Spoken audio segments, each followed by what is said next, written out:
Hello and welcome to the Easy Allies podcast in the heart of September 18th. We are Easy Allies. I'm Michael Huber, joined by Daniel Bloodworth. Hello. Michael Robamiani Damiani. Activate the asset. Born is nearby. Born, Activate dude. the Treadstone. Treadstone, bro. Can you? Oh wait, time out, Huber. Can you name the two other projects that appear in the Born films that are the evolutions of Treadstone? The two other names. There's two other names. God. Damn, I haven't seen it in so long. Treadstone's one of them. One starts with a B, and the other starts with an I. It's like and they're two words. It's like two common words put together. Blackbriar. Blackbriar's yes! two. Yeah. Okay, you need one more. It starts with an I. And this one is Invictus. actually two separate words. I remember Blackbriar. I don't remember the other Blackbriar, I one. remember. I haven't seen the Jeremy It's Renner very one. close to a Marvel character's name. That starts with an I? Just let me know. I don't know. Iron Hand. Iron Man. I would have never got that one. I think we talked about this back like at the beginning of the year, but dude, I went to the Born live show at Universal Florida. Holy crap, that was one of the most Live amazing. show. Wait, what? Hand-to-hand What? combat. Yeah, but no, great hand, but it also had like basically like robotic sets that were like moving across the stage and crap like that, synced up with like camera pans. It was nuts. It was What is super cool. this? That sounds Guys like rad. falling like off of the rafters and I'm like looking into a this up hole right in the now. stage, so that they What just is this? like getting shot down and That stuff. sounds so fun. There was like a freaking Born car chase. live There's a car action. chase in a theater, dude. Like, Dude! I'm telling you, it was wild. That sounds so sick. Don't skip the Born Supremacy is the game. Don't skip it. Universal Incredible game Studios. on Xbox 360. Oh Megan my Doll- God. Sorry, I just brought up a video of Blood's talking about. Oh my God. I Does gotta it look see crazy? this. It is Dude, cool. it's got like T2, dude. It's like a T2 ride quality of like the set and everything, dude. They got like screens tracking Born and shit. Dude. Sorry, this Oh. looks amazing. I'm so sad they got rid of the Terminator ride at. I know. Oh, I show. loved that. And it was like written by James Cameron. Oh, even, it or was some shit? canon. Yeah. It was canonical. Dude. Crazy. Making it all happen in there. Isla Hank. Do you take care of this car? Tires are a little splashy, Isla. Good job. Good job. Yes. We also got Dawn Casanova. And recently, she's all caught up for the meetup for Avatar, Fire and Ash. Gabby Montoot. Let's go. Also, platypus sculptor. Yeah, amazing platypus. Both the animal and the ship on Yeah. our stream that we just did. Check it out. Out of control. All right, friends, we're here to talk about what's new, what's news, and what we've been playing. And a lot Sorry. of what we've been Dramatic. playing. Yeah, yeah. Sorry, my crazy. mind was wandering there a little bit. We got a quick look back at We're going to take a quick look back. yes. We're gonna take. We're gonna take one. I don't see the difference there. I guess there is a minor difference. Well, if you say we got one, it's like what we saw was a quick look. Sure. If we're going to say we're going to take a quick look. Why are you we're guys not on going each to other's go ass into this- details. this I know. week? I What's know. going It's out on of here? control. You guys are It's so out of control. antagonistic this week. Seriously. Both of you just shut up. We are going to take a quick look back, says Bloodworth, at Friday's Nintendo Direct. We got some takes. We got Henry Halfhead, Bloodworth. Yeah. Very excited to hear about this. Yeah. Also, no, I'm not a human. I'm so jealous you played this. You're out of control. I got you one. I know, but I just haven't had time. I've been Yeah, watching my grandpa till tomorrow. Then I'm back on deck.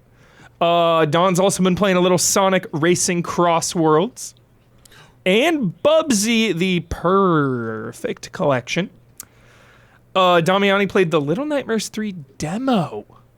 Rocking a demo Yeah, I'm in curious. 2025. Oh, he's got not only one. Switch 2. He's got a couple. Nice. And also the Relooted demo. Yeah. Nice. All right. Just with everything that's going on in the world, I just want to give a quick shout out to all my LGBTQ plus people out there. I just want to say that. Oh, Been thinking about you. I love you all. thanks. Yeah. Love and respect to all of you. All right. The main topics. Nintendo Direct.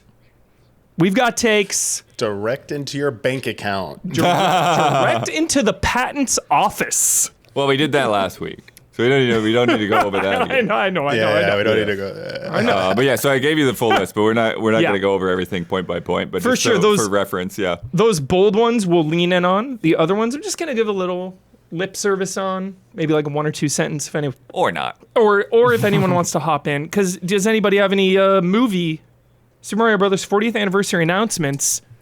Mm-hmm. The first up though is the movie. Who's gonna dive in? Who's diving into the Super Mario Galaxy movie? Which we won't show because we get pinged every time. Yeah. We will get pinged I'm and so dinged. sad the title leaked like a day or two before the Right. announcement because it would have been perfect because the press release like months ago from Universal said Super Mario World and they play Super Mario World music as they're going across the field. So it's like, okay, it's Super Mario World. Everyone would have been like, oh, okay, obvious. Where's Yoshi and stuff? And then when it starts going up in the sky, everyone would have been like, no, what? Galaxy? We didn't get that moment. It was like, okay, it's Galaxy moment. And it's The like, leakers robbed us again. they robbed us, but the possibilities here. This gives me so much excitement because it's based on like 2 of the best Mario games ever made. Obviously, they're expanding the cast in it, so there's gonna be great possibilities there. But like just the concept of, are they gonna go wild with this at some point? And are we gonna see like, is this opening the Pandora's box of bringing in other Nintendo IPs at some point? Is this Galaxies? Is this the Nintendo Cinematic Animated Universe moment? What? No, Cuber. Yes, I want this because then we're getting a Donkey Damiani Kong wants movie. Kingdom Hearts over We're gonna here. get a Kirby movie. We're gonna get all this, and then you know what's gonna happen? One of them's gonna end with the Smash Brothers invitation going out, and you know what? Sonic 4 is gonna end with a post-credit scene where he gets one, and everyone's gonna lose their mind, like, oh, Sonic's gonna be in a Smash Brothers movie. It's not gonna be about fighting. It's gonna be about them like teaming up to fight a threat. So it's not Master Hand references, but yes, like an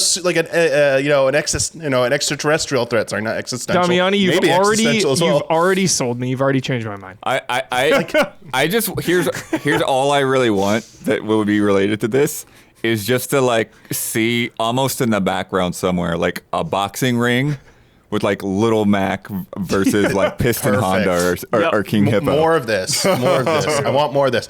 If we're building, if the Avengers of this universe is a Super Smash Brothers movie, take all of my money.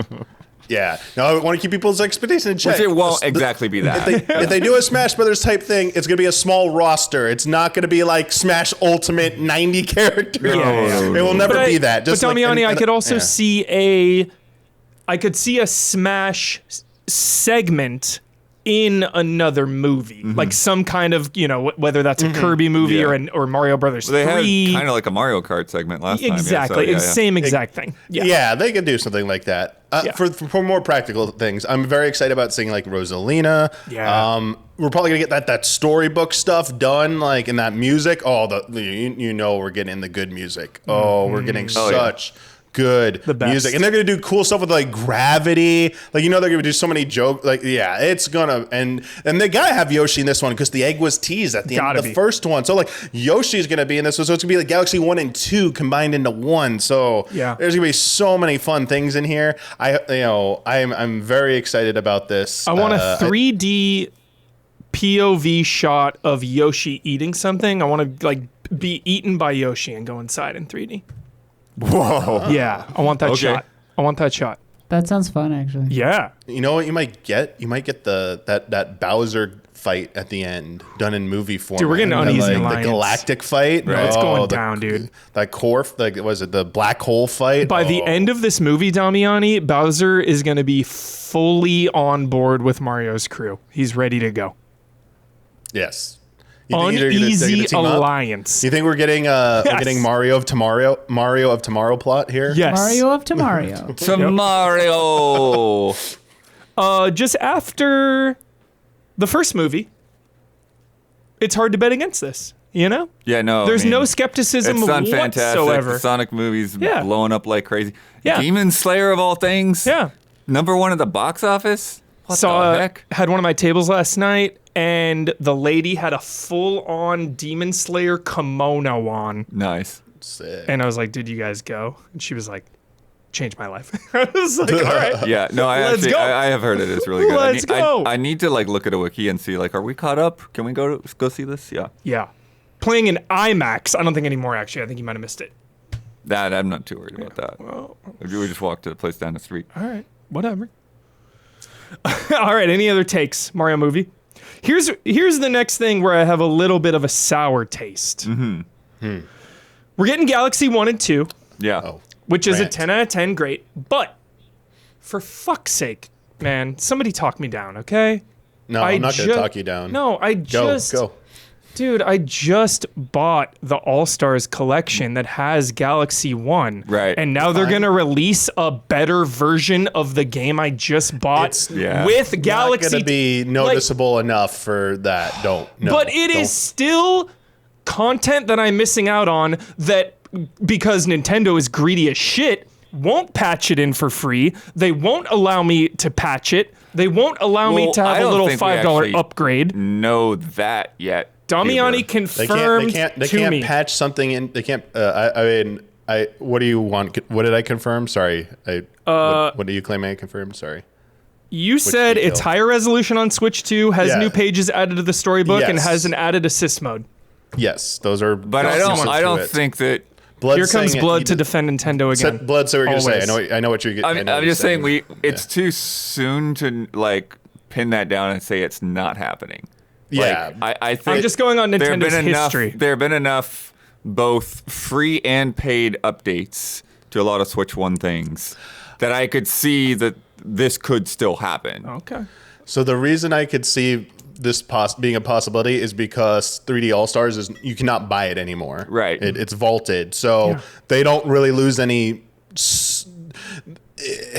I would argue it's like Nobody very can low cheese the risk. system. Yeah. Yeah, it's very low risk for them to just throw that update out for free that says like, oh, the Mario Galaxy 1 updates that are in the current Switch 2 version are also coming to 3D All-Stars version if you already own it. And just a reminder, you can't buy it because it's not available. You'll need to buy, if you don't own that, you'll need to buy the new version. Just remember this. Keep track of this, everyone, because if this does not happen, that is just unacceptable, okay? Please Yeah. watch I mean, out how for long this. ago was that, Damiani? That was 2020. 2020. So it's like that was 5 years ago. Sure. But yeah, no, I think if you bought it on Switch, then Don't they forget should- the they Nintendo's should Monkey totally- Paw. Like they added new pages to the book in the game, and they're putting out a physical book that doesn't contain the new pages. Like, why do that? That's Yeah. so weird. Why do that?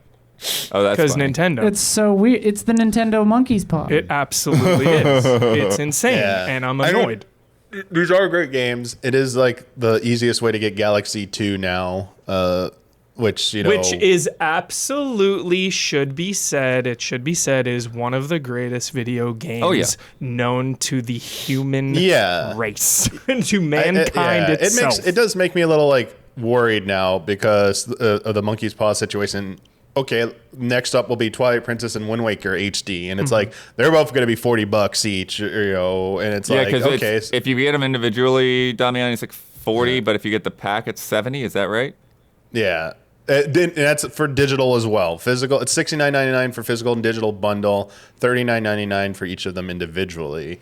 Yeah, like if we start getting like if that's going to be like their new normal. I mean, it's a combination of Nintendo's moves have, you know, given off the impression that they're being a little greedy. Yeah. But also, like, let's not also forget that, you know, the tariff situation is probably also contributing to this as well. So But- it's like a 1-2 punch of like, this sucks. I saw an basically, analyst if you're say a consumer. that the high amiibo prices is because Oh God. Yes. yeah, that you know because like the you know the big crazy Kirby amiibo that like you can Yeah. swap. It's like what, $50 They're like or something? $50, but they're huge and they swap and all that. But Yeah. but what they're saying is that they're putting the cost onto that rather than adding to the cost of like the Switch 2 more and Got it. that stuff more.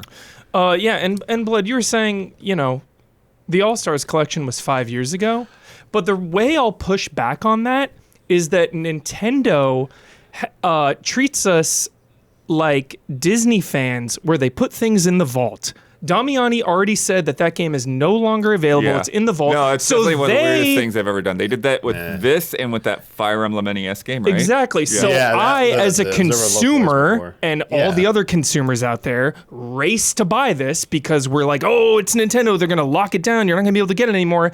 And then they just casually, nicely release a better version 5 years later. That's anti-consumer. Straight up. Nintendo is anti-consumer.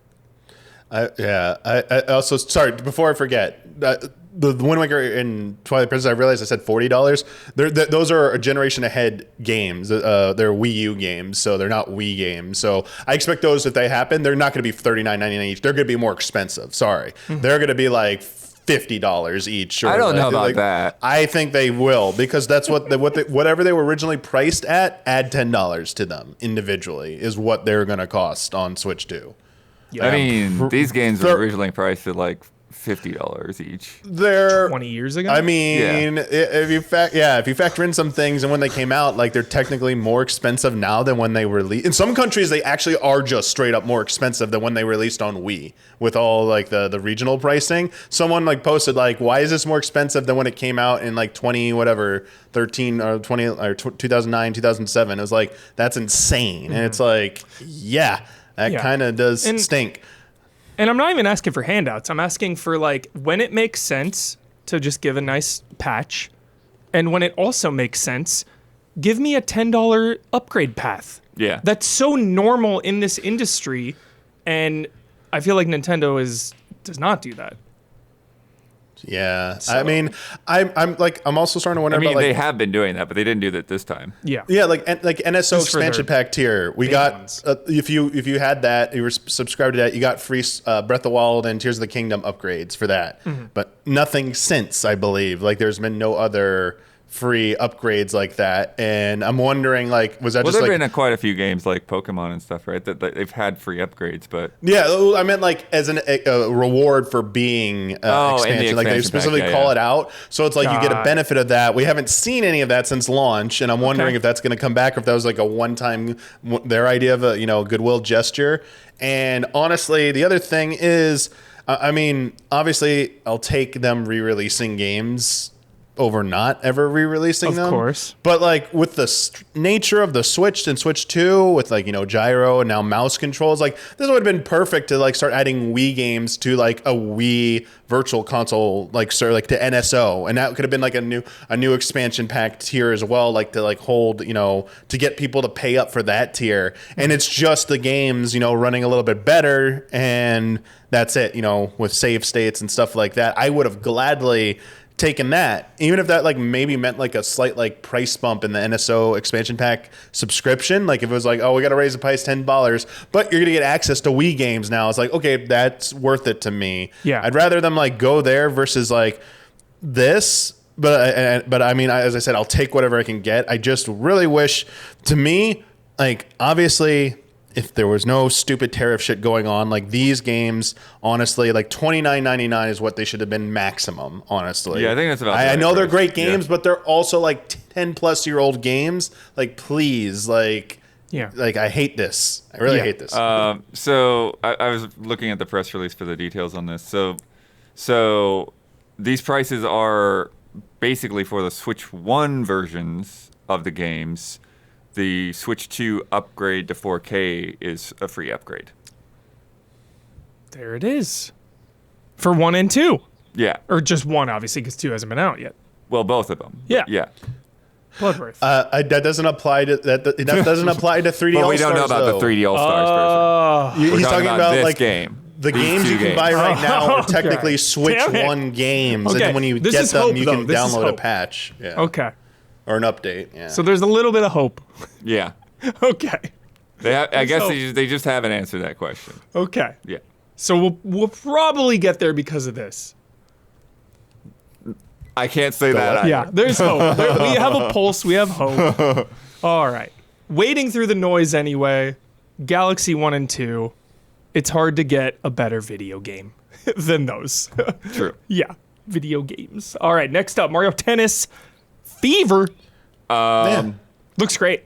Hopefully this will be a good one. optimistic. Hopefully it'll be better than the last one. 'cause the last one was Optimistic. rough. Yeah. I'm optimistic about it. It 30 showed a lot different of fever rackets. yeah, Sick. like the mechanics really cool. The modes that I'm sure Blood's gonna list here, like they really seemed like they were checking all the boxes that needed to be checked for like what we were expecting, like especially the mission stuff and the story stuff. Although the baby, you become babies from the story mode, and you got to learn how to play again. Except Donkey Kong, right? It's like, what is going on here? It's like, is this the plot of a Mario movie? Last week when this happened and somebody like reposted like that shot of baby Waluigi at like I had to reply and I was like, I cannot believe that Waluigi was ever a baby. I'm sorry. Waluigi He's is like a forever. homunculus. Waluigi is like a genetically modified Like being Mewtwo. who is All right. always going to be the same age. Yeah. Is never young, never old. It's like Tommy Lee Jones always being 75 years old. He looked a little older in Jason Bourne. I'll give you that. Yeah. He's finally showing his age. Yeah. Sick. But yeah, 38 characters in there. That's a nice wow. roster. Tournaments, trial towers. They have the mix it up mode that has the wonder effects that they showed off in there. Oh yeah. Yep, that's mixed up. Yeah, that looked cool. Bowser is looking the best he's ever looked. As well as the full adventure mode. So yeah, I think that's the stuff that's like, this is why we're saying it gives us hope, because I think that's because you reviewed like the last one, right, Damiani? And it was just anemic. It was rough. Yeah, as hell. it had the stuff. I think the problem was it didn't it didn't go like far enough like compared to what people were hoping for. Like they kept doing like free updates for like if you participate in an online tournament, you got like they did free character support for like a few months, I believe. Yeah. But I do think like people were just hoping for a little bit more out of the game, and it was a good effort, but unfairly or not, it's always going to get compared to like the great Mario, Mario Golf and Mario and Tennis made by Camelot back in the day on Game Boy Color with all those awesome Good stuff in it. It's old like Camelot. they're like, why can't you make that in 3D? Like, why can't we get like all these these modes and features? And I think this showed a little bit more, at least from like the initial trailer comparison of the last one and this one. This one feels like it's got a little bit more going for it. I have the details on this, Damiani. So so here's the thing. My homunculus theory may still be correct. Because we're doing some Full Metal Alchemist homunculus stuff? No. What? So the adventure mode, where Mario and friends are transformed into babies and must defeat monsters to return to normal. So it's not just like you're going back in time. It's like, no. They turned them into babies. Okay. Makes perfect sense now. Oh, wow. Sounds like some high stakes trauma. Right. Who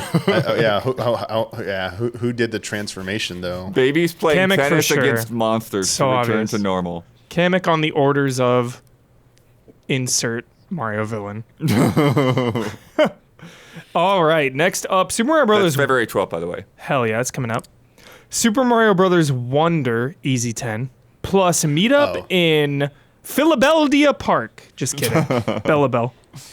Bellabelle Park. Yeah, let me see if I can find the details on that. Love But yeah, Mario Wonder Wonder. update. Love this game. This looked crazy. This looks like a fun stream. Yes. It also looked very multiplayer centric. Yeah. I was This is wondering like about like the Mario single Party-esque. player. Yeah. Yeah. Also, I'm a little concerned on a personal level. I'm more It's interested. just DLC. again, Now is the time to do that as a kind of title in a multiplayer store. thing. These things are just like, this is insane.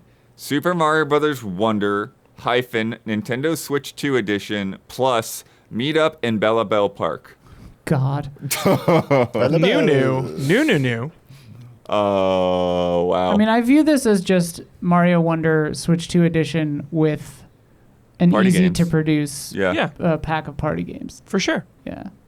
Which is awesome. I love when Yeah, they do which this. is fun. Just like Bowser's Fury. This is fantastic. I love when Nintendo does this. They add a full-on expansion to a Mario game like they never really did with Odyssey. I don't count Luigi's Balloon I wouldn't Adventure. put this on the level of Bowser's Fury. Though. I mean, this is some fun ways to like keep the multiplayer stuff going, and like if you're having trouble with the hard stage, let's just Go So score fun. around in Screaming Belleville Argonaut Park. makes a good point with that title scheme that they don't want to confuse parents after the Wii U debacle. Ah, Right. So they're just putting Nintendo Switch 2 edition in Yeah. the title of everything. smart. Love it. More Wonder content. It was not on my watch list. And Mario I'm Maker 3 better have Wonder. very excited. You're Yeah, so I'll be right. Ella. honest. Mario Wonder had a lot of stuff in it already. 10 out of 10 it was, game. Like, all the extra stuff too, like the challenge Yeah. stuff. I felt pretty satisfied. Incredible so, game. I was kind of surprised this got like more support. And it's a very high selling game, so it makes sense. Yeah. But, yeah. Hard to beat Mario. In fact, you can't. Can't beat Sonic him. can beat Mario. Don't worry. It'll happen. Speaking of, they showed off a physical talking flower. Yeah. Place 1 or 2 in your home Or two. to Pay add up. a little extra fun to your day. These flowers will talk, and while they can't converse, it's not like an Alexa. It just will talk. Sometimes just they'll even talk talk clear. on their own Talk if, randomly, which I'm like, that is a nightmare. if you want them to. Yeah, if that you want freaks them me to, out, you can Isla. turn that off. Can you Well, they connect didn't them to specify that. Alarmo? Do they have Alarmo functionality? Can they interact with Alarmo? Does it say anything about that? It does not mention Alarmo at all, no. Oh, missed opportunity there. Yeah. The talking flower apparatus. It's One pretty or cool. Damiani, do we know what the talking flower cost yet? I have no idea, Okay. and I probably more than it's worth. I no, honestly, I more bet than it's like worth. 60. I bet it's like $60. I bet it's not horrendous. I mean, for Alarmo some was reason. 50 or 100? I forget what it was. It's $100. The flower is? No, the Alarmo. Alarmo. Oh, okay. The alarm I forgot. I thought it was clock. 50. It's 100. Ah. Nintendo Oh, dear, is dear. Lego / Disney core. Yeah, I don't have an easy answer on that. Yeah, I'm looking into it. It just says it's on sale spring of 2026. Yeah. and Yeah, I don't pricing has think not it- been announced.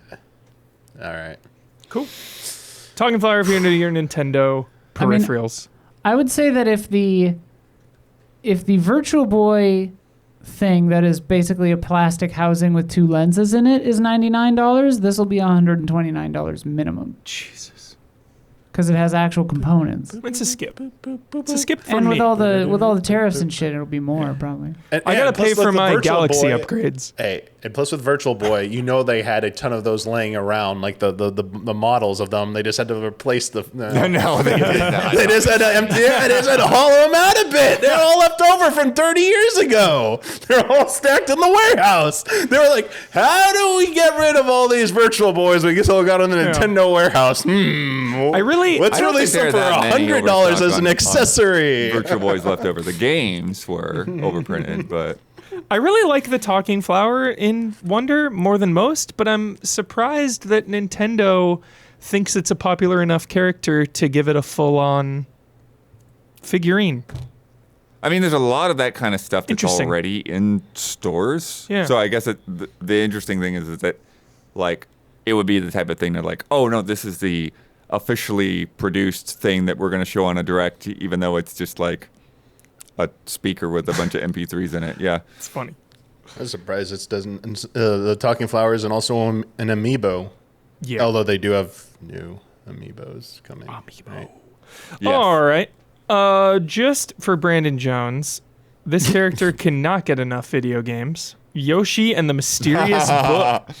Mr. E. Mr. E was the best part of this whole show for me. I'm not kidding. Mr. E is an instant icon. Obsessed. I would now if instead of He's the been talking around. instead of the talking flower, if it was Mr. E, Oh, I'm buying it. Yeah. Yeah. Bring I'm buying Mr. E like a Teddy Ruxpin. Yeah. I'm buying Oh Mr. my E God, all Teddy day. Ruxpin, dude. I'm pre-ordering Mr. E when it goes on sale. But yeah, Yoshi and the Mysterious Book looks good visually. Yes. I'm not sold on the moment to moment, as internet journalists say. Yeah. No, I think this is the Yoshi curse. I feel like more often than not, because this is a balance. There are some good ones that pop in there and then. Yoshi has these really cool, interesting art styles, and then the gameplay is just, it's okay. Yeah. Like it's not bad most of the time, although there are a couple of the the Artoon games that were not great. But it's usually like not a whole lot to write home about, but a good game to like, chill out with. Chill out. It's your chill out game. Have your kids play. Yeah. Play with your kids. Yeah. But man, it looks pretty. That's awesome. It does look very good. And Mystery is a 10. And It took my eyes a second to get used to the like on the twos kind of frame rate of some of the stuff, but once I did, I was like, because it's kind of like a claymation-esque in the foreground, and then it's like cell shaded in the background, like a comic. It's a very interesting look. Sure. Yoshi, when's this out? I believe this is also just spring. Which People brought up as like Nintendo's the only one that's going to go like toe to toe with GTA. It's like, oh yeah, we'll just put everything out in spring. GTA. What are you guys waiting for? Just spring. This is a good game to like, mellow out from a GTA session. Absolutely. Wind down. You're right. You're 100% right, actually, Damian. You couldn't be more right. Next up, I'm going to fire off a few and we'll get to the next one. We had Stormlancers, Dinkum, Popucom. It's been out on PC for a bit. That's the co-op shooter where you're doing the bust a move. Yeah. Matching bubbles. It looked awesome. And also Tamagotchi Life, Living the Dream, Mortal Kombat Legacy Collection, Final Fantasy VII Remake Intergrade, Linked, Banner of the Spark, Hades 2 is imminent. Yep, got its release date. Yeah. The Kirby Air Riders Amiibo, Hyrule Warriors, Age of Imprisonment. Did you have any? Which got another trailer since the Direct, right, Damian? Yeah, they're hyping it up. I mean, they're calling it canonical. I want to see, are they going to be cowards again, or are they going to actually deliver on the promise and not have a weird out to make it not count? Yeah. Is that what you're most intrigued in, Damiani, is the canonical implications for this franchise? So let me rephrase it.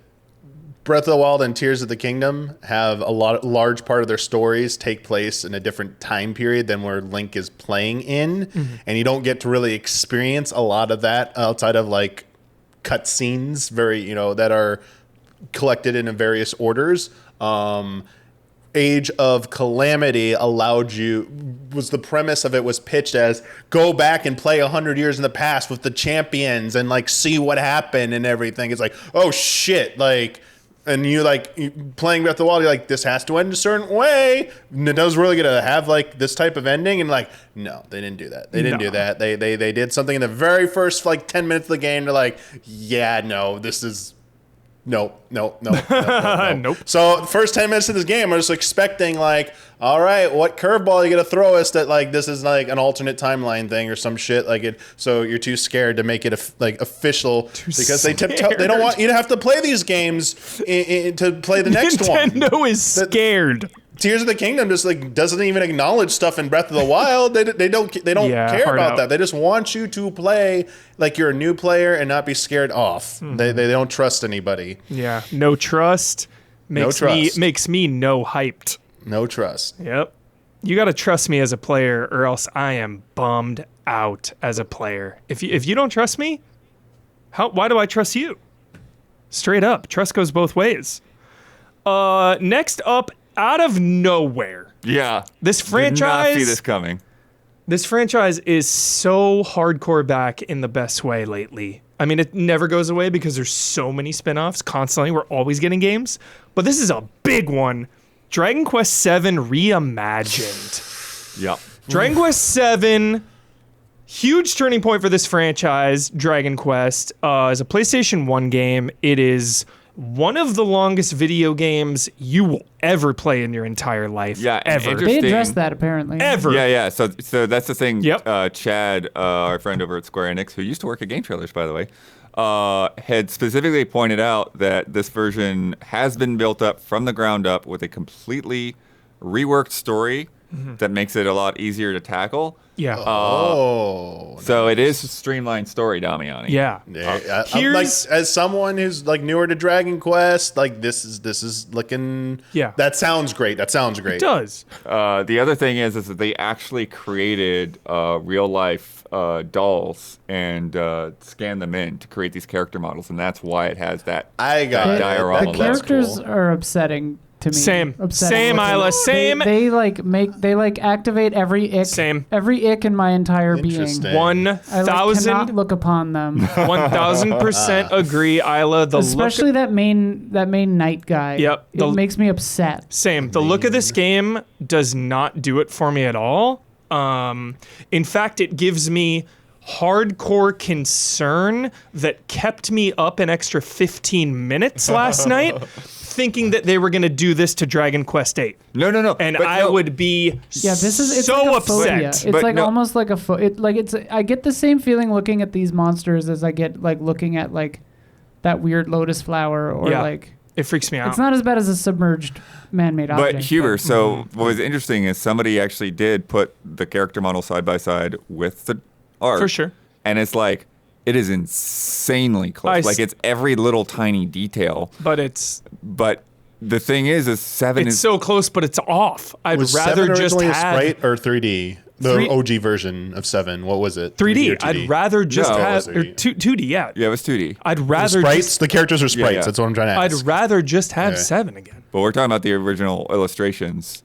But the thing is, Huber, like Some things work in 2D that don't work in 3D. But as I was saying, like during the direct, is this game just has a different art direction. Like the illustrations, these characters look different than characters in other Dragon Quest games. So like if you made Dragon Quest VIII characters, they wouldn't look like this because they don't look like this, right? Like they already exist in 3D. Like they already have a look. I'm just surprised they didn't go with HD 2D here again. Probably because it's What do like we think about that? getting played out. Like I don't think they want to make Played out. every. It's like less than a decade old, this concept. But I mean, Square There's Enix been a has lot. like leaned on it a lot. I So definitely- For first-person I feel the shooters fatigue, yeah, played for out, sure. like what? Okay, I think they don't want to pigeonhole every single development team into they're doing these style of games. Like it has to be HD2D. It has to be HD2D. I think Sure. some teams like want to have a little bit more freedom to pursue other types of like artistic visions for this game. Sure. And honestly, like from what it sounds like, as someone who has no horse in this race, I'm just very intrigued by it, and I'm not turned off by like the visuals at all yet. I think they look like Shrek-esque, like Lord Farquaad. They look like Lord Farquaad a little bit. I was like, Shrek, dude. I also like, anyway, we don't need to get into that. I Blood pointing out that it like looks very faithful to the artwork. It's just maybe people like haven't seen the 3D renditions of the artwork before, so it's like, here you go, like this is what it would look like in 3D. Like that seems cool to me. But I'm happy that there's like gonna be a different style of game. I think once you get into the we get closer to the more recent ones, I would like to see like this 8, like 9, maybe I don't want it to redone. be like this. I will Maybe not like bummed. this, but not HD 2D, Huber. I'd prefer maybe not having it HD 2D. Yeah. Just like one of the things I've even said it before. Like I don't want Final Fantasy 1 through 6 to just they ever did pixel remaster. So everyone's like, oh, they should just do them all in HD 2D as well. I'm like, I don't know about that. Like, can we just maybe explore some other options here? But that's like, what I'm saying with can we 8, you don't even need to go to these lengths, right? Because you're again like 7 is reimagined. It's sure. going from a PS1 PlayStation from 1 PS2, game yeah, totally. to this. Yeah. Whereas like The characters don't seem to like some of the characters don't even match each other. Like it I don't know, it's weird to me. whereas like 8, it's already a 3D game. It already has like a look that looks like an animated comic style, and so you really just need like the characters are already good. You just need to like basically like put more into the world to flesh it out. Yeah. And having like I didn't play enough of it to really talk about Borderlands, but like I was actually surprised starting up Borderlands this week, and I'm like, oh yeah, like in my head just looking at trailers like, oh yeah, it just looks like Borderlands again. But like now actually playing, it's like, oh, this like they actually put a lot, like it looks a lot crisper and more detailed, and there's a lot more animation there. Yeah. So it's like they don't have to go crazy with 8. Sure. I 8 just wanna- has an art direction. I just want to give a shout out to Konami, of all companies, for giving us the remastered but original version of Metal Gear Solid 3 and then releasing the remake. Thank you. Oh, yeah. Please just release the original Dragon Quest VII and then the reimagining for all of us, for all of our sakes. The like OG, I see. Yeah, please. It would be nice. Yeah. It would be nice for that kind of Thanks, thing Konami. to be in the special features or something Was there never like that. even yeah. in Japan only like a Dragon Quest collection that had like the older games or something? Because I know they've done That like I don't know. They have had collections, but I don't remember Seven ever being Yeah. a part of a collection. Shout out though. Konami doing it right with Metal I'm Gear. not as familiar with those Dragon Quest collections if they did them, but yeah. I mean, obviously it'd be nice if they had the OG versions, Huber. And it is nice, I will say, Damiani, that I we're think getting this before 12 because we're lagging on that. I think as someone who's trying to get into this series Yes. more, who before all this only ever played 9 and played a third of 11. With 3 HD, 2D being like, all right, here we go. I'm going to play that. I'm going to play 1 and 2 next, and then I'll play this. It's like, and I'll keep going for sure. as long as I keep dropping these. I'm glad that they have an alternative visual style because I think after doing 1, 2, and 3 in HD 2D, I'm going to be like, I don't know if I can go right into 7. But that's what I wonder That's about a great take. Damiani. Is Like, it come on. still too soon? Because No, that's a great take, Damiani. I like that take. you don't a lot. think it's too soon? Because like Dragon Quest. Oh, you mean the 1 and spacing 2 between is 1 and 2 and that? October 30th, and this game is February 5th. I mean, that's really know why. close. That is a little close. Square Enix didn't have a lot coming out in this fiscal year. I think they're trying to needed- squeeze in some stuff because it was looking a little. Their financial reports weren't looking pretty good, so I think they're trying. It's less of like honestly, if things are maybe it might not be that blood. I'm just throwing something at the wall here and hoping it sticks. But like if it's if it wasn't if that wasn't the situation they're in, if this is the reason, then it should probably have come out like maybe like summer or later of next year at the earliest. It does feel a little close together considering how long these games are. 1 and 2 a but little shorter, but still, it's a lot of Dragon Quest in a row for sure. Regardless, I am so far. I'm not turned off by the visuals whatsoever. Nice. Like I obviously Damiani, like you're seeing it in really making my heart sing, brother. Yeah, playing it maybe like it might change, but like I saw the trailer and I was like, I feel like your reactions are a little bit similar to some reactions I saw to the Link's Awakening 2019 Switch game, where there were immediately people online saying like, "This looks weird. This is not right." Link's Like, Awakening, casual 10 "What?" out of 10. And I was like, "What? This looks really good." 10 out of 10. Everyone has different preferences. Those 3DS, and, right? What looks good to them. No. Link's Awakening was on Switch. What's the what's the 3D? What's the 3DS one? Oh, Link Between Worlds? Link Between Worlds, 10 out of 10. Best 3DS game all time. See what Damiani is saying though about the art style is like we're seeing it like character models like super up close cutscenes and stuff. Yeah. And like most of the game, you're going to be wandering around the world, seeing them from a distance, seeing them in combat. Like it's like I think that'll play off a little bit better, even if they're not your cup of tea. Yeah. One other detail in here that should help with the time. There's a new moonlighting system that allows 2 vocations to be equipped at the same time. So it sounds like you can like level up multiple double, jobs twice at as once. fast. So, that's nice because That's so Brandon Jones core. Right? Because 3 you had to change. Brandon your Jones vocation is to level it licking up. his lips right now, salivating. I like this. Nice. Yeah, it's a long game. I'm cool with making Also, it faster in any way. I'm not familiar with the 3DS version of 7 at all. I'm blanking on it, but I do remember like 5. I tried to get into it. And it was got like a like that. It was so hard. DS version. I can't play a 100-hour game on a handheld. I just can't do it. Yeah, I played 5, the re-release of 5, which was like all sprite based. I think I don't remember. Oh yeah, 4, 5, 6 on DS, 10 out of 10. Yeah, I had Can't like beat it. that was pretty. Like I played some of that for like gameplay clips at game trailers. That was fun. Yeah. Heck yeah. Dragon Quest, killing it right now. Next is 12. All right, then we have the Nintendo Today little segment, but then out of nowhere, truly out of the shadows, for no reason, I mean, it's true. Virtual There is Boy. really no reason There's behind it. no reason. It's not an anniversary or anything that they brought up. I don't think it's just there. Wait, no, it is like 30 years. right? It was 95. 95. Yeah. Still. 30th anniversary. There we It's go. no reason, dude. This is crazy. It is. I mean, come on. Like, the real story was, as I said, they were stored in a warehouse and no the way. lease was They didn't expiring rip these on things them. apart. And they were like, we got to do something with these Virtual Boys left over. Insane. And they're like, you know what? We're on such a hot streak right now. We can do no wrong. We're charging so much for everything. People are loving it. Let's take our greatest failure and Yeah. let's turn it into our greatest redemption. It is. People are gonna love Virtual Boy. Oh, We're it's- gonna rewrite history. I mean, every single one of these is we're going gonna to sell out. push it over the line here. It's insane to me that Nintendo is in such a position But where, this like, is- no matter what, however many they have, they will sell. I don't think so, because this is being sold similar to the controllers. Like, you have to have like a Nintendo account. And yeah, order you it gotta from go through Nintendo the and, store. Yeah. Like, you don't Yeah. just pick it up in a store. They're not Still. shipping these things out the stores. This is crazy. They're But gonna sell millions of these things, boy. Well, and there's I really doubt it. And there's the No. cardboard version too. yeah, there's the cardboard version, which 'Cause I this will thing is probably get. $100 for a the piece of poverty plastic. version.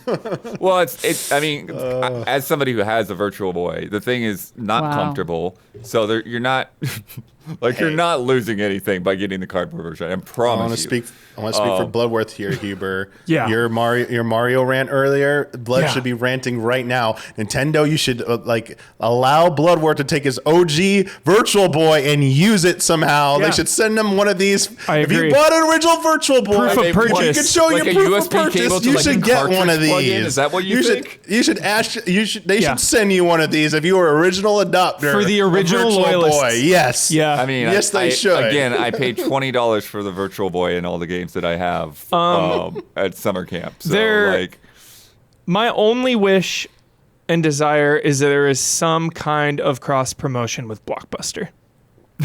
Wait, In any there's way, no What Blockbuster to Blockbuster? promote with. the last Blockbuster, there's still one alive. Oh, sure. Is it?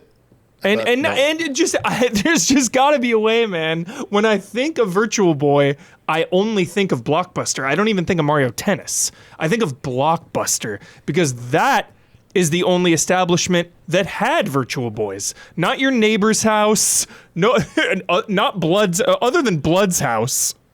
The only way I've ever played Virtual Boy was at a Blockbuster. If there are only 14 games and this thing is $100, that's $7 a game for these. Oh, you're saying, yeah, the investment that you're Yeah, making. I mean, yeah. there are That- only so many yeah. games made. Yeah, But hey, there's maybe, somebody put up a list of ones that are not there, and I think there's still only like another like 6 games for the U.S. and 6 games for Japan. Yo, And- Mario Tennis, so good. maybe dude. So Nintendo good. can make new So good. ones.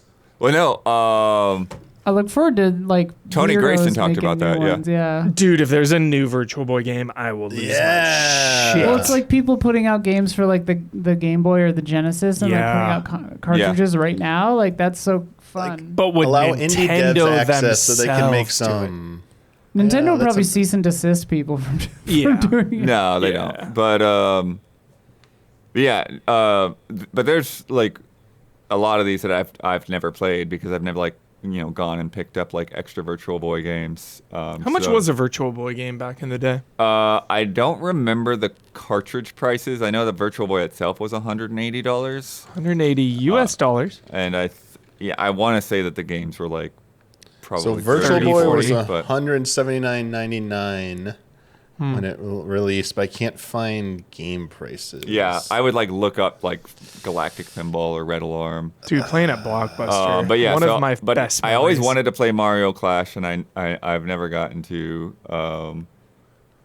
And then I don't know Virtual what bowling I didn't even know existed. Yeah, I don't know what I've played. I only remember playing Mario Tennis vividly, though. Yeah. Like, Yeah, that Good that was a game. packing game. unironically, Mario Tennis on Virtual Boy, an excellent game. The real good game is Wario Land. I always wanted to play Tellero Boxer, and I never got to play that either. Yo, there's an Innsmouth horror game. Whoa. Holy crap. But the crazy thing about this Virtual Boy thing is there's no sign of the controller whatsoever. It's a completely bizarre, bonkers, unique controller, and nowhere to be seen in this. So I don't think they're doing. This already looks so intense. Wait, what is this? Holy fuck. This is Innsmouth no Yaka. Oh, it's one that they made later. It's one of the 14 that they say are. It's cute because on the cover it says Innsmouth. This looks. But it's Innsmouth no Yakata. Oh, so this is actually one on the service? It's one of the 14, yeah. This is crazy. I never heard of this. It's like a dungeon crawler. It looks sick. It looks really the one sick. that this footage is a 15-minute long play that someone uploaded, but holy shit, this looks sick. the one that 4 endings, Silent Hill. That Yeah, I had wanted crazy. to check out when I was a kid because I was a dummy was Waterworld, and that one hasn't been announced yet. Dryland. Dryland's a myth, dude. Dryland's a myth. But yeah, I again, I don't need to get another Virtual Boy to sit around my house, so I probably will get the cardboard version on this. Yeah. Maybe I will too. What will streaming this look like? Oh, I mean, it would look like Two of a thing? two things It would look side by insane, side, yeah. but I don't know if When you we could because you'd streamed have to VR games. Remember that? Yeah. Yeah, Well, but no. VR games, they have an output. Yeah, VR games have an output. I don't know if that you could. Well, do you it. couldn't even stream this because you have to put it into the unit. Right. Yeah. This looks so sick. There's a website that lets you play this virtually. It looks so boy. sick. There was a thing going around that I don't know if it. So fact Got check. it. It might not be real, but there was somebody. I thought putting like a quote from like Miyamoto or somebody. That was saying that like essentially that like they shouldn't have marketed the Virtual Boy as like a new console and like make it that big of a deal. It's like rather it's like, oh, this is like a 3D toy. Yeah. Like to give the idea of like, oh, this is, you know. It'd But, be cool. but you know, back then, like virtual reality, like Yeah. Lawnmower Man and all that stuff, like was such a hype thing, and that's how this was like essentially seen. And then it's like, it's one color, and I most of the know. games are not 3D. Like Yeah. that game that we just saw, like that was the 3D kind of gameplay that we got on like PC games in the 80s. Red Alarm was actually 3D. But the 3D is so limited that there are no textures. It's all wireframe. It's wireframe. So yeah. there are a lot of times when you play that game, Huber, and like you run into walls because you don't realize there's a wall Oh, there. it's funny. I know a Virtual Boy 2 in color would be sick. Speaking of Just Red VR. Alarm, I have an auction here for original sealed Red Alarm with the original Toys R Us sticker price on it from $599 US dollars. No, from 1995. So the original price, what it was in 1995. So you want to know what a sealed original $13? copy? $12.99. $13? Oh, $12.99 at Toys That's R Us. after a markdown. Oh, Bloodworth, what are you doing? Come You're a on. time traveler, Bloodworth. How do you know on. that? Yeah, Where's how do you your know? evidence, Yeah. Bloodworth? I want Again, facts. I need to know how I this got is marked system. down. How Not is that that marked long. down? Not that long afterwards, with a bunch of Okay. games for $20. Like, come on. All right, intended I've to be heard on other Blood. I stories forgot from people Blood that was got the them in CEO in store. 1995. This he knew is what straight the from the prices were. CEO, for sure. Yeah, straight from the CEO of Nintendo. But no, like Okay. Game Boy games were more than $12.99. This kid's Game Boy is legit. The Virtual I don't Boy know. is I'm not. presenting you a photo evidence with a genuine Toys R Us sticker. You need a magazine listing, not a sticker. All of a a sudden- That's a magazine markdown listing. sticker. What? It's crazy because all of a sudden, just because of this, the Virtual Boy is like being looked at like it's some legit thing. It was not good. Come on, let's not kid ourselves. This is crazy. All of a sudden, we're looking back need like a- the Virtual You Boy. need a It's break amazing. after about 12 minutes. Yeah, God.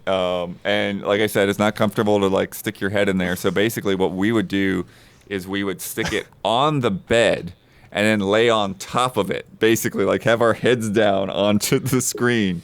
So that- the cushion of the bed would like soften it. just so that like our backs could be straight, basically. Oh my God. You All know? right, Don, here, look at this. We got more evidence about Here we these go. prices. Okay, so we got it. We got Blood is right, technically. So here Send it things is. to me. Don's not operating the. Yeah. Oh, sorry. Why am I sending it to Don? I'm sorry. Hook it up. Sorry, Don. Hook it up. Hook it up. I'm sure Don appreciates Although these blood images, is right, though. so let's move on. No, I'm Here- just kidding. I'm just kidding. All right, so they were sale price, but here we go. Says original price $39.99. There you go. Okay. There Yeah. you go. That- Yeah, that see, was look at Blood's original the guess. system Virtual Boy on itself, sale. Look at that $30. breakdown. Original $169. Yo, Nintendo price cuts. What are those? Wow. This is like humble massive Nintendo price right here. That is a huge price cut, Isla. Holy moly. Wow. There's still stacks of those costs less games. than Mario And if you go to a Galaxy Japanese Sword. store, like you can just find boxes, like the shipping boxes of games, and just like Crazy. get a pile of them for next to nothing. Oh. Panel, I'm very happy about that trip down memory lane. That was fun. Virtual Boy. Shout out to Blockbuster, though. A better memory than Virtual Boy. It's hilarious because I have no memories of Blockbuster growing up. We didn't go to Blockbuster. Crazy. We had local stores that were Oh. cheaper. So Blockbuster was across town. It was more expensive. No reason we were going to go over there. I had the triple threat because sometimes new movies were all rented out. So we you had to cross a bridge to go to Blockbuster. That's the thing. When you We have to had- cross a bridge, it's like Dragon Quest. Like, oh no, we're not going over there. Yeah. But we whole had to new go. We did lands. have to cross the bridge to go to the movie theater, though. We had Blockbuster, Hollywood Video, and The Warehouse was our local Yeah, spot. Warehouse. Yeah. But also had like smaller ones like Bloodhead too. Yeah. I found the Different Miyamoto quote about the Virtual Boy. If you're interested, Let's oh, the do actual, it. the actual quote? As the ac- the yeah, actual finish quote. us off, Isla. Finish us off. Yeah, I mean it's from an Iwata Ask, so it's part of a huge conversation. They talk about the Virtual Boy for a while, but Miyamoto says, "I thought of the Virtual Boy as a fun toy. It was kind of a toy to get you excited and make you think this is what we can do now. I imagined it as something that people who were on the lookout for new entertainment or who could afford to spend a bit of money." Could buy and enjoy, even if the price was a little expensive. But the world treated it like a successor to the Game Boy system. It's even got the boy in its name, says Itoi. And then they go on to talk about like the sales department treated it as like an extension of their licensing business. They sold it something like a Famicom system, and Right. and they're saying like, we're in the sort of business where if you don't sell 100,000 or a million of something, it's not a success. The shareholders on are that level. pissed. Yeah, but he said that he always envisioned it as more of a toy, not a system. Interesting. Cool. Isla, don't skip ahead yet. That Japanese game down there, does that say IMAX in the top right corner? It does. It literally does. Emax. It's I apostrophe Max. What the hell? IMAX. That's the the Innsmouth first game. one. That's the Innsmouth game, but on the cover Yeah. it says Innsmouth because it's a funny. Yo, translation. play that It does in say the Innsmouth IMAX. in Japanese. Innsmouth Node. Is that Densetsu? I'm not sure. Sick. All right. Next No up. Yokata. Yokata. Okay. Yeah, I don't Next- know why it says Emax in the. Yes. It's the publisher, I guess. Yeah, it Published looks like a publisher or developer. Next up, we have the best one finally. Fatal Frame 2! Hell Crimson yeah, Butterfly baby. Remake. It's crazy that I wasn't there for this because the day before it happened, I was like, since I'm not going to be there, there's going to be a Fatal Frame and a new Yeah. Fire Emblem. And Yeah. then there were. It's insane because And this is the best one. It is the best one, and it's insane because we still have not had a brand new Fatal Frame since 2014's Maiden of Blackwater. Yeah. I say mid as in a swimming in sevens. Well, and I was just asking chat the other day, like, because I've been craving another. I mean, mostly I was just like excited for Silent Hill, I guess, but like, I was craving another Fatal Frame, so I was like, which of these new ones is worth a damn? And everyone was like, 2 is still the best one. Yeah, 2 is still the best one, and we're getting it. The Yeah, remake. I'm excited. I'm bummed that I can't remember the date, but it's like not. Early 2026. Early. Right, so I was like, when they played this, I was like, October, baby, let's hit it. Yeah. You know, and it's like, okay, we gotta wait, but whatever. Yeah, At this least- is, this is also on everything, by the way. This is PS5, Switch 2, Oh, Xbox, PC. Yeah. damn. At least for its sake, it'll be out before GTA 6. Because we're getting real close. I'm going to start bringing that up with every single game, so get ready to be annoyed. Was Fatal Frame originally just Nintendo? Because why does it feel sacrilegious to even play it on? I thought it was not Nintendo? PlayStation. Oh, okay. I don't know. definitely on Dummy Honey, do you GameCube. know what the relationship happened with their, like, basically... PS2. It was the Maiden in Blackwater was Wii U only, and it was not. Well, even Oh, during the yeah. Wii era, like, they were... I mean, it was originally PlayStation 2. Yeah. I'm just trying to see like what PS2 and happened. Wii is what chat says.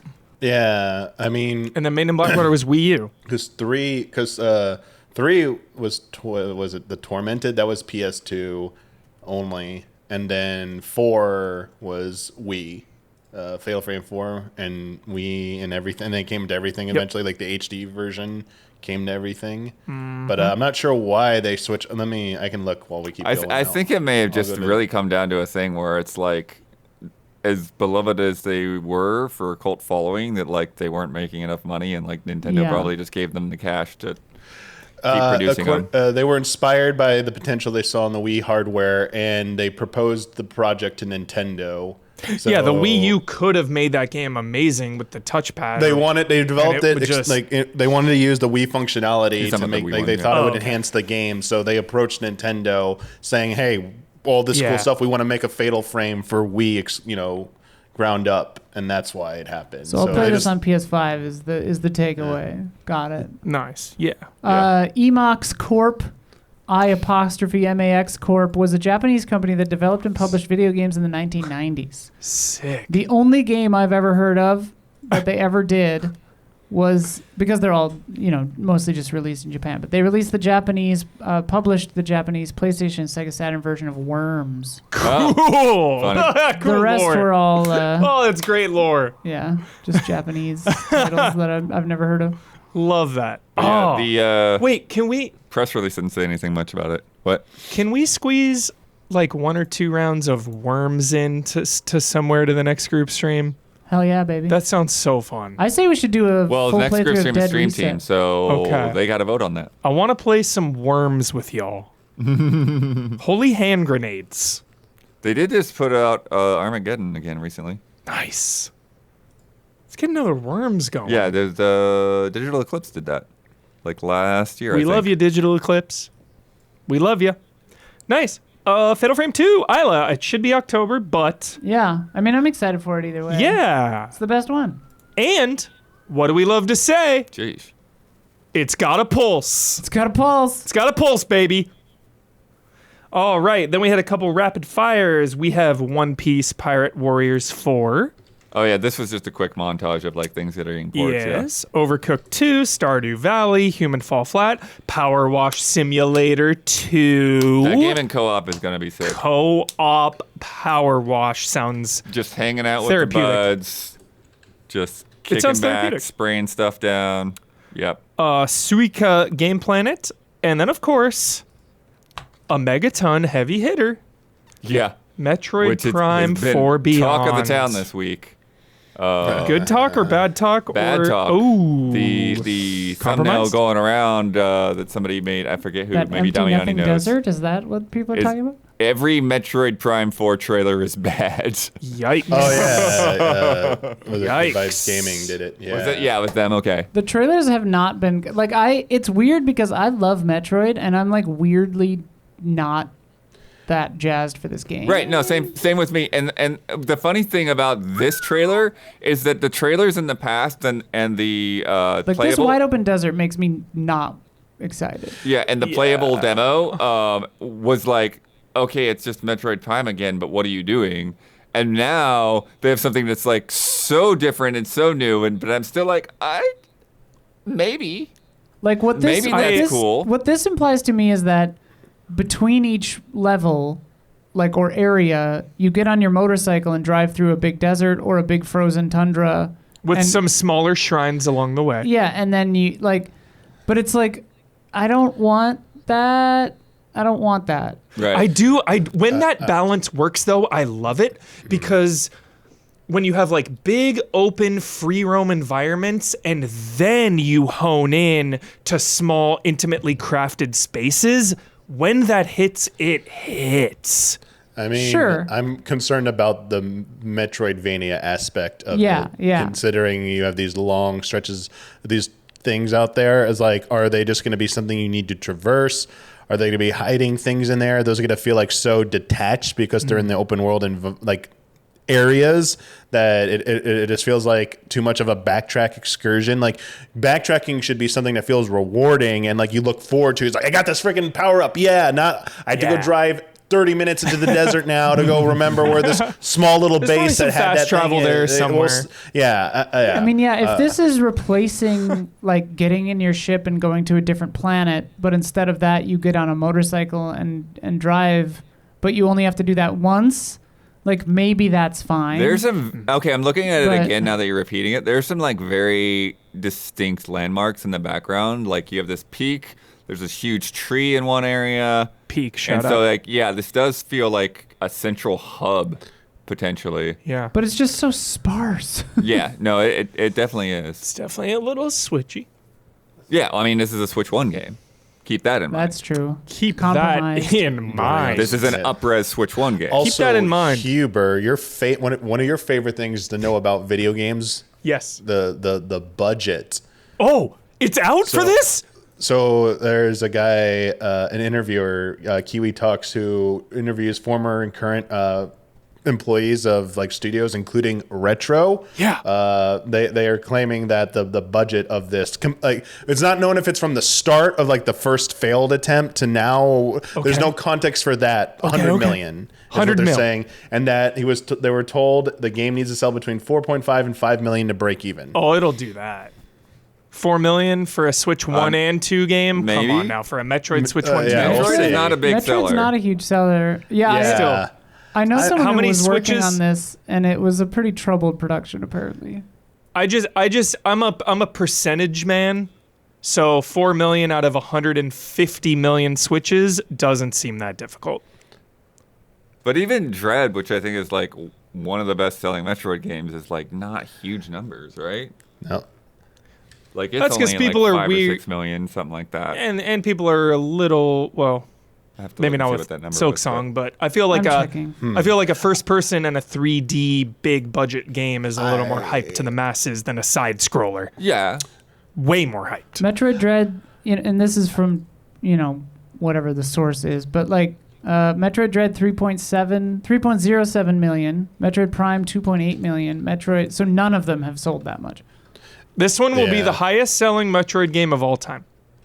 Probably. Guaranteed. Also, I need to Mark throw it a right caveat, now. Mark it down. There is some dispute about the report I just said. There's some people who are like trying to like dispute it. But Yeah. also keep in mind it is like in the Good Vibes Gaming video that did do the breakdown of why these trailers were not good, which I thought that was actually a pretty good video. Like they made pretty good points. They also were I didn't see what their source was, but they kept saying this game has a huge budget. I'm like, one of the biggest budgets of any Nintendo game. Like, so I don't know if they're also using this as a source, but Okay. I mean, considering when it was announced, we know it went through a different studio. It didn't pan out. They had to restart development. It might not be the most expensive game, but like it is definitely costing them some money, obviously. And as you said, Metroid is not a giant mega seller, though I do agree this probably has the potential to be the best selling Metroid they've ever released. And I'm not too concerned with that type of stuff. Like I just know you're interested in Huber, but like I love budget. maybe I hearing think it's about so that fascinating. stuff. Yeah, and I it think this game, fascinates I me. agree, this game will probably be like, even if it's just like literally like as good as like Metroid Prime 1 or 2 or even 3, it's like that's still pretty dang good. I think Metroid Prime won over its original release, which sold 2.8 million, and the remaster was 1.3, so that's 4 million ish. Easy clears that. By now, Yeah. but with 2 versions. Yeah. So- it clears that for sure. But this has a Switch and a Switch 2 version, so the Switch install base could push Yeah. units. Like, I'm just yeah, you're right. I'm concerned that what they were doing with like Tears of the Kingdom, where they waited so long to show stuff because they just didn't want to spoil things. It's like, can you show us what's new about Tears of the Kingdom? Metroid is not the series you do that with. It doesn't have the pedigree. It's not coming off a Breath of the Wild type release, which like shattered the Yeah. ceiling for where the series Shattered could go. the industry. You need to show why this game is going to be amazing. Yes, the bike part is like, which was in the video analysis as well, pointed out like, oh, at least at this point, people are like, oh, it's the motorcycle Metroid Prime game. Remember the motorcycle Metroid game? It has something unique about it. But even like the telekinesis or the whatever it was, the psychic power stuff. It was like, show some, like, it was like to It's going the full video point Akira. out. It was just to open a door. It's like, you're just using it to Yeah, open that a was door. so And it's like, lame. wait, what? You're like, Also, what else do you do with it? Like, the don't hide motorcycle- it. Show it. The motorcycle has a name, and it's Viola. What the heck? Hot. Yo, that actually is awesome. Yeah, so that Name your makes me motor- think that's that sick. it might not just be a motorcycle. Oh, it Might be a talks. lady. It's It talks. Samus's It's new another wife. character that turns Ready into to a motorcycle. secure. Ready to secure. Straight up. What will the ready to secure be in Metroid Prime 4? If Samus can fall in love with the motorcycle lady, I will lose my goddamn Dude, motorcycle lady is going to transform into like a battle mech. mind. Yeah. Well, yeah, that's what I mean, think. she can Yeah. become a ball. Jetpack, like Flight. other types of, things like that. Yep. Samus can become a ball. I Oh, just and wanna then see Samus glide No. across the desert. But then you have double the Metroidvania action because you have your interior Metroidvania skills that let you get through and progress in different ways. And then you have your motorcycle in the open world that could have, like you were saying, a jetpack, progress in certain ways in the open world. Mm-hmm. That'd be pretty cool. Upgrade Samus, upgrade the motorcycle. I'm into it. What is it called? Viola? V Viola Davis. hyphen capital O hyphen capital L-A. Viola. But if it's 60 LA, Whoa. Well, an L is a Roman numeral number. So Nice. what is that? 50? oh, it's 50. lowercase I. Stay above okay, so it's 50. VI. Okay, it's not. 6050A. But it's not a Roman numeral I. It's Is there a planet lowercase named I. 605A in the Metroid series? Anyone? LV426. LV426. What's it backwards? Alive. Alive.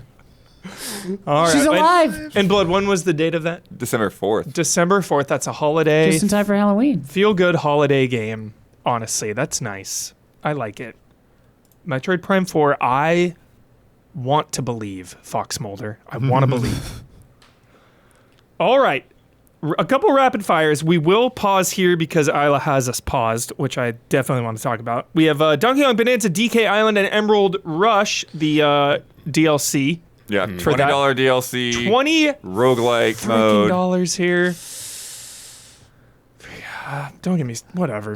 All I know is that Whatever. So wait. watched- Donkey Kong was $70 when it came out. Yeah.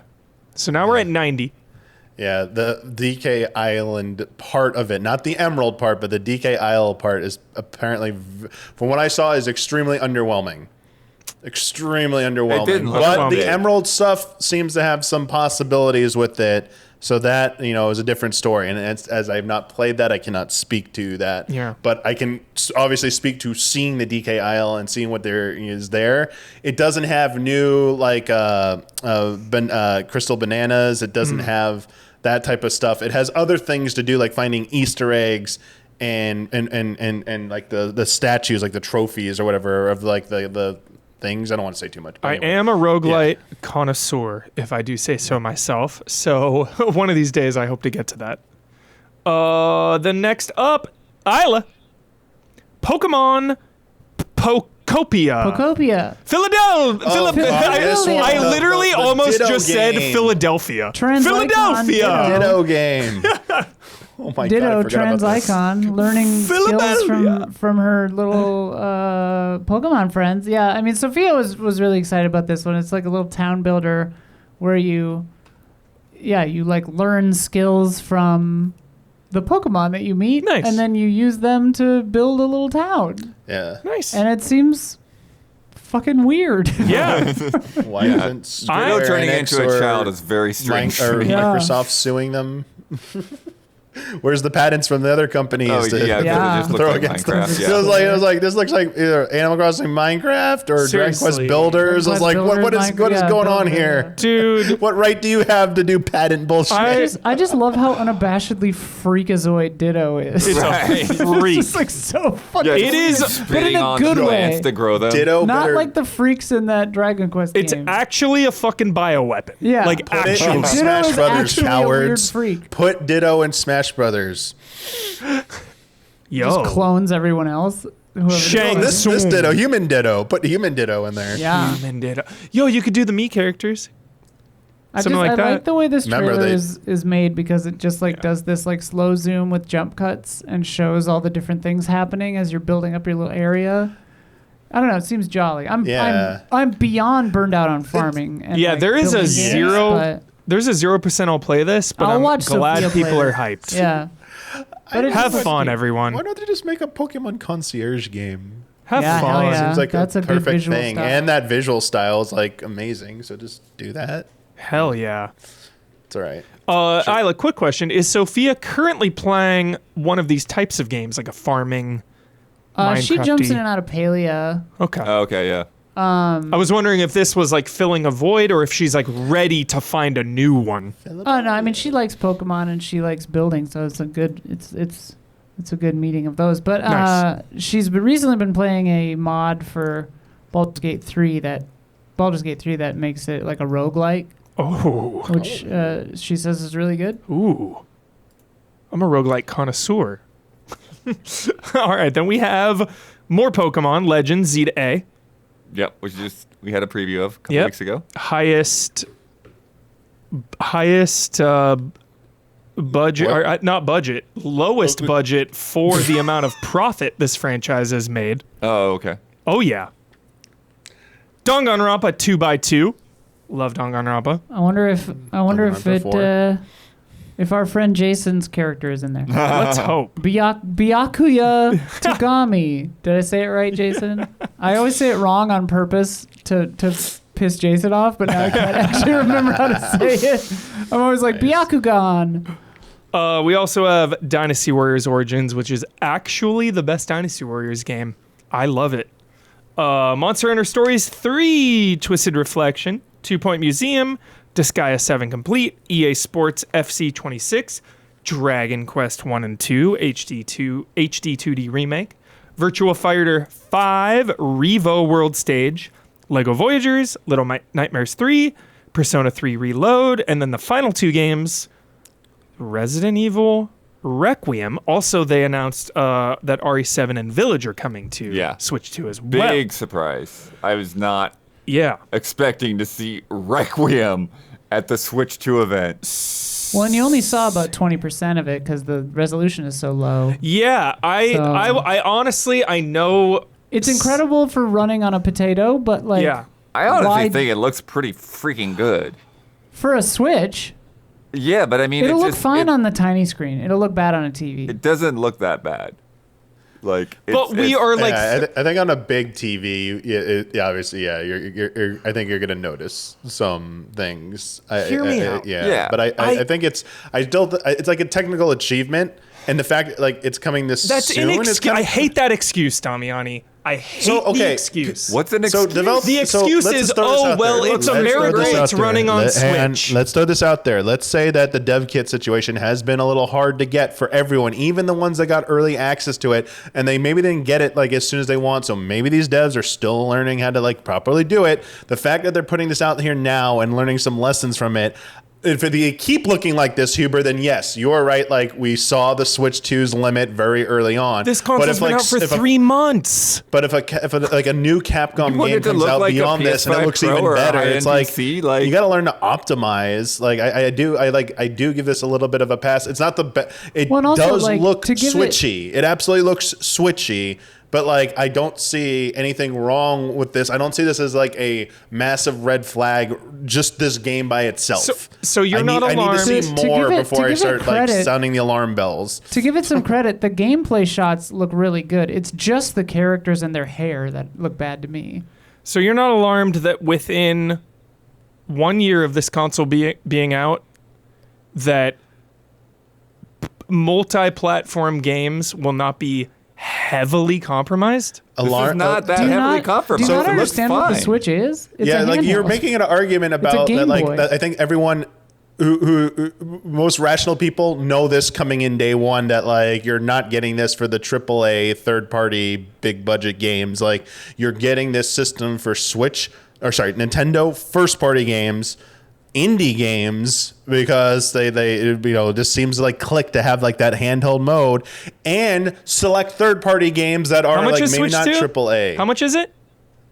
Whatever it is, So $500 now for the base model. $450. I mean, but $500 for Wait For till you just, like, see erasing PS5 prices. PS5 prices went up. Wait till you see PS6's price. You're gonna go, when that thing's $1,000, you're gonna be like, Yeah, the what? PS5 Pro is $800. Yeah, I'm not like comparing it to the it's- PS5 Pro whatsoever. I'm just You are, saying, because that's the footage no. you've seen is PS5 Pro No. footage of Resident Evil Requiem. No, come that's on, the only even- footage you've seen Even until Isla now. concurs here that this. No, this, listen, but Huber, I can see what, like, I think that the hair and the character models look bad in the cutscenes, but I also know it's a Switch. So to me, like, this game coming out on Switch 2 is kind of a miracle, and it's great for the people who own a Switch 2 and nothing else. Like, we all own every console and PCs. We can get this game on whatever we want. So to us, it looks like a joke on the Switch. But to people who only have a Switch, because like Damiani was saying, they focus generally on those kinds of games, they get to play Requiem, and that's fucking sick. Counterpoint, I'm saying, why would I spend $500 for a compromised version of Resident Evil when I could spend $100 more and get because something that's else? not how though? people are buying. Because I don't think you're going to be able to Because spend you can $100 play- more and play that for anymore. Like Because you can that's if I could Zelda only rapidly buy, vanishing. if I could only buy one system, why would I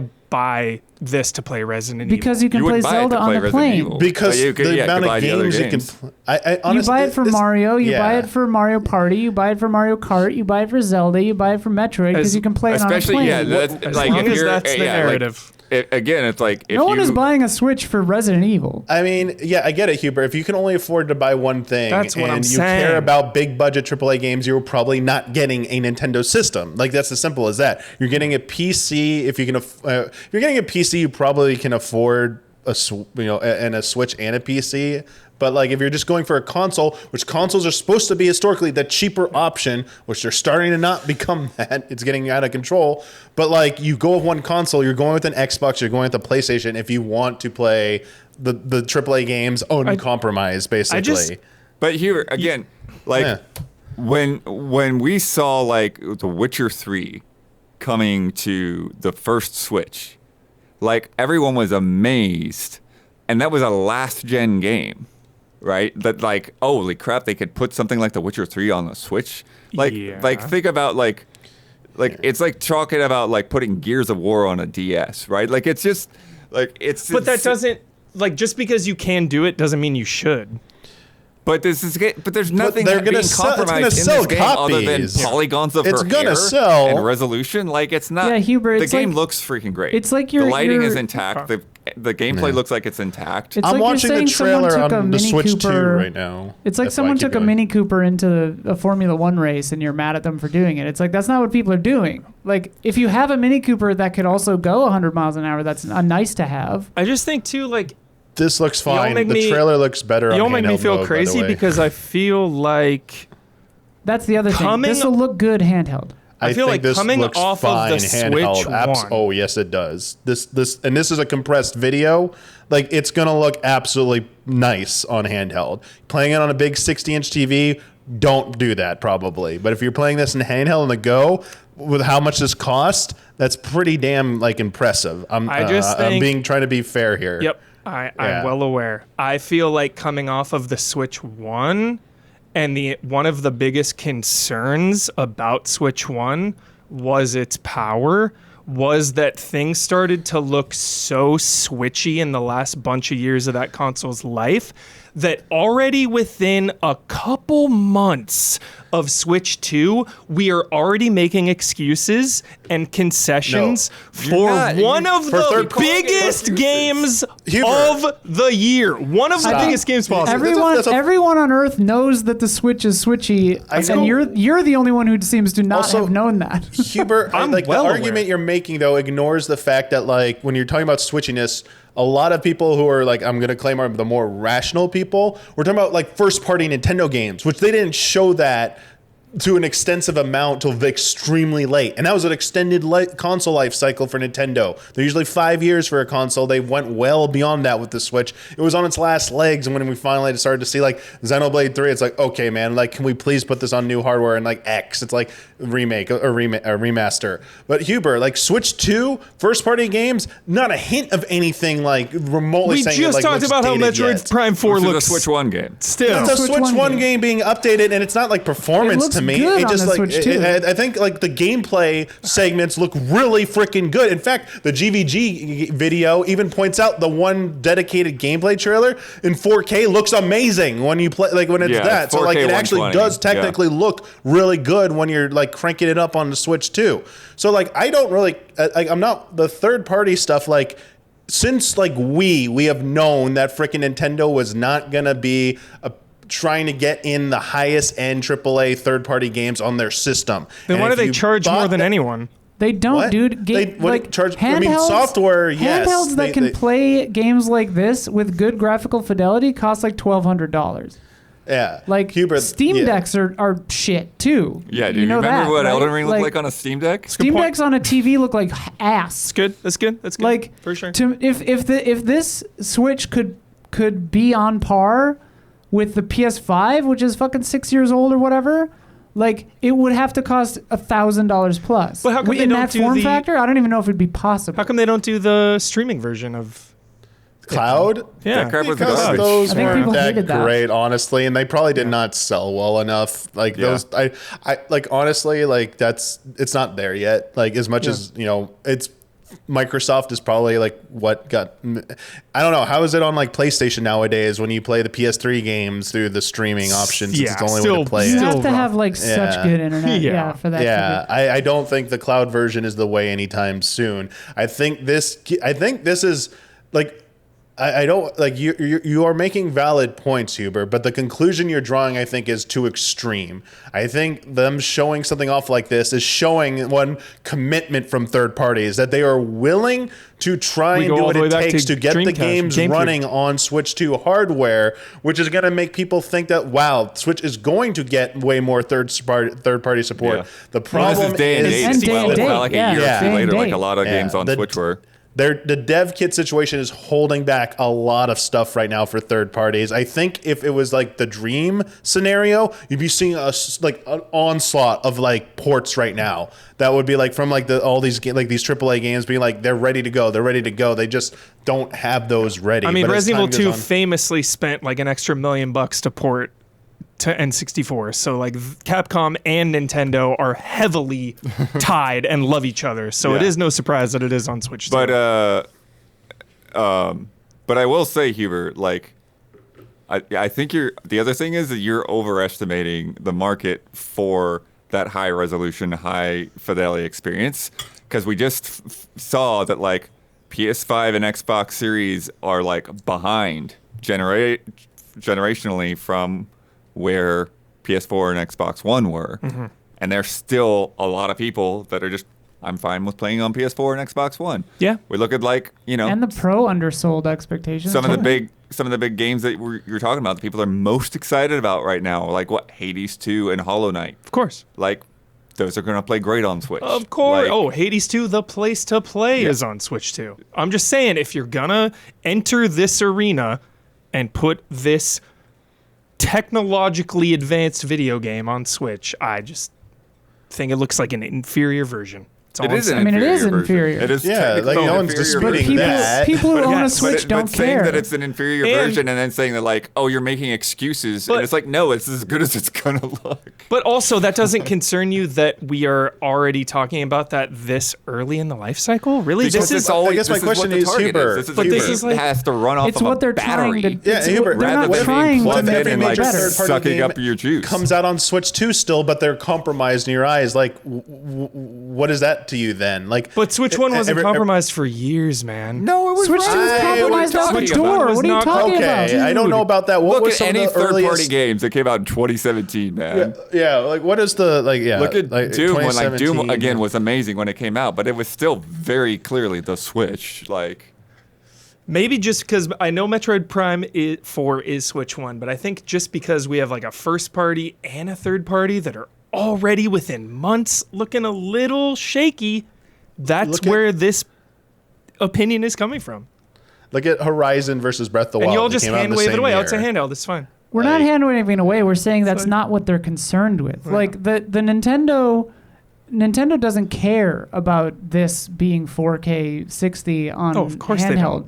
Like They don't care. Like, look at Pokemon. Pokemon is the perfect example of how Nintendo doesn't give a shit about what you're talking about. I know. Because everything sells. Yeah. And because then they can make this thing at this price point, which, is higher than people wanted it to be. But if it were hitting those metrics of quality, this thing would have cost twice as much. Yeah. And so, like, they care about putting butts in the seats and selling units and having good first party. And these third party games, I think they view them as nice to haves, not have to haves. Like, You are 100% correct, but I don't like it. Yeah. Yeah. But also the It's other just the thing that you're target. not thinking about with a handheld is if you look at like the ROG and the Steam Deck and those other things, like they are heavy and they've got a loud freaking fan, and that battery is not going to last anywhere near the Switch 2 Well, battery. we're not getting a ROG just on general principle of the name, right? Yeah. So, any other takes, Damiani? You were looking something up. Oh, no, I mean, I'm just looking at 2017. I'll just say, like, for me, a real red flag would be like first party stuff, like looking switchy, like as in like perform, like we're seeing a lot of performance issues, like like games can't even run at 30 frames. What's going on? Like that would be like a red flag to me. In fact, it's the complete opposite. Like Bonanza had like very minimal hiccups here and there. What they're doing. Mario It was Kart crazy looks though. fantastic, yeah. Yeah, it was doing crazy stuff. Mario Kart World, no hiccups that I could see whatsoever. And all the Switch 2 versions of Switch 1 games, like literally delivered on like the promise, like buttery hope smooth so. frame rate, 60 frame rates. Like it's I would like hope. it's like there you go. Like this is what everything should look like. I mean, the true test will come when like the next Xenoblade or the next 3D Zelda comes out. It's like For sure. okay, do these run like nicely and like are they looking, good or not? But Or the next test, Damiani, would be Fire Emblem Fortune's Weave. Nice. that's not going to be a test because those No. games are historically low. And Let him have the segue. Yeah, let me have the Let him segue, have the damn it. goddamn segue. Let me have that one. Denied. Damn it. Yeah, intelligent systems are not graphics pushers. that's for It sure. still looks great. Okay, This yeah. looks great to me.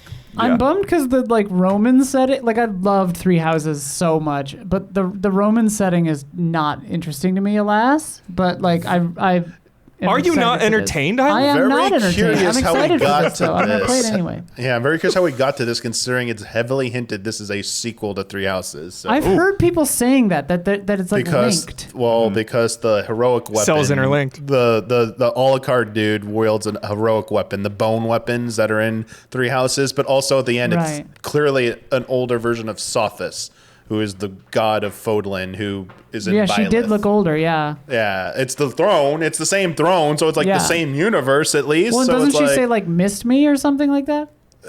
something like time has passed. I mean, I think all the four people you're seeing here are for the descendants of the four, probably Descendants. related like That's what I was gonna Edelgard say. and They look Dimitri like- and Sounds like Dragon I was like, Quest. I'm pretty sure there's some things here. I was like, and They one's do probably look related. like descendants. Yeah. Yeah, I was like, I think they might. Yeah. How are we feeling Cool. about this other than the Roman setting? Well, and it's pseudo-Roman. Like I'm jazzed as hell about this. Like, Yeah. I loved Three Houses. That Engage didn't hit, but like, I want another Three Houses. I want another good ass Fire Emblem game. So I'm in as hell. Hell yeah. Chat pointed out rightfully this technically could be a prequel somehow. That'd be yeah. sick. Because Sothis has an retrograde amnesia. I had to look it up TM. earlier. Amnesia that TM. they don't remember who they are, and that's like the three you work through in Three Houses. So maybe she changes forms based on like states, her what's going on with her existence. So maybe this is a prequel where she was like before amnesia. I don't know, but it's related to three. It's in the Three Houses like universe. Absolutely, like I don't think Nice. that's undeniable. But She does with look much older, Isla, though. I'm excited for this. I'm glad we're getting a follow-up Three Houses. They just need to show me more about like, is it going to have like the social stuff? And how are they improving upon it? Because it's showing all the combat, it's showing like the environments, but it's like, I don't lose that. Like, I need to care about the characters. I need to care about like recruiting, like decision making, like who am I picking to start with? Like that, I want those elements there. Otherwise, I mean, I'll give it a chance no matter what. But like, that's what I'm looking for And out of this. Smooching. Yeah, Yeah. they're not all good. Hopefully, not all students this time. They all look like adults. Yeah, they Also, really there's that look ton older. of- they really give you next to nothing in the press release. It just says intertwining story characters and turn-based tactical RPG. It's like, okay.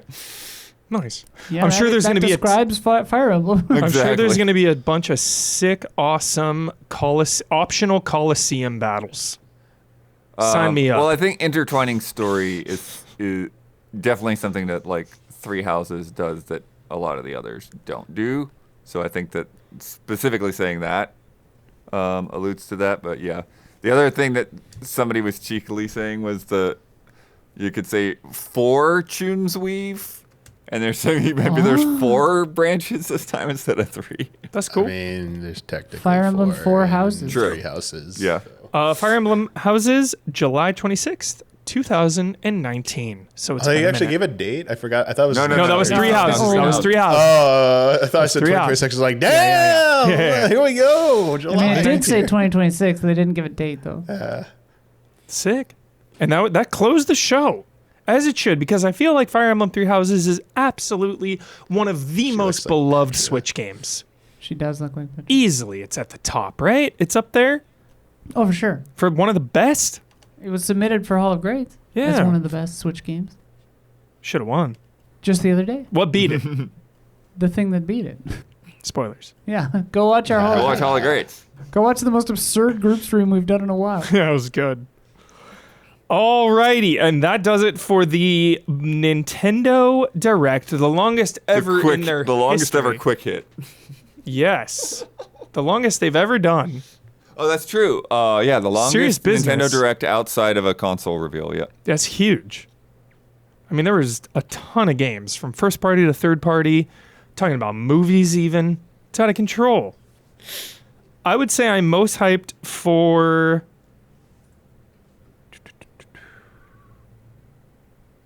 Metroid Prime. Yeah. Sure. Metroid Yeah, Prime. sure. Yeah. Oh. I am cautiously optimistic about it. Yeah. All right, which brings us to Daniel Bloodworth. No, I'm not a human.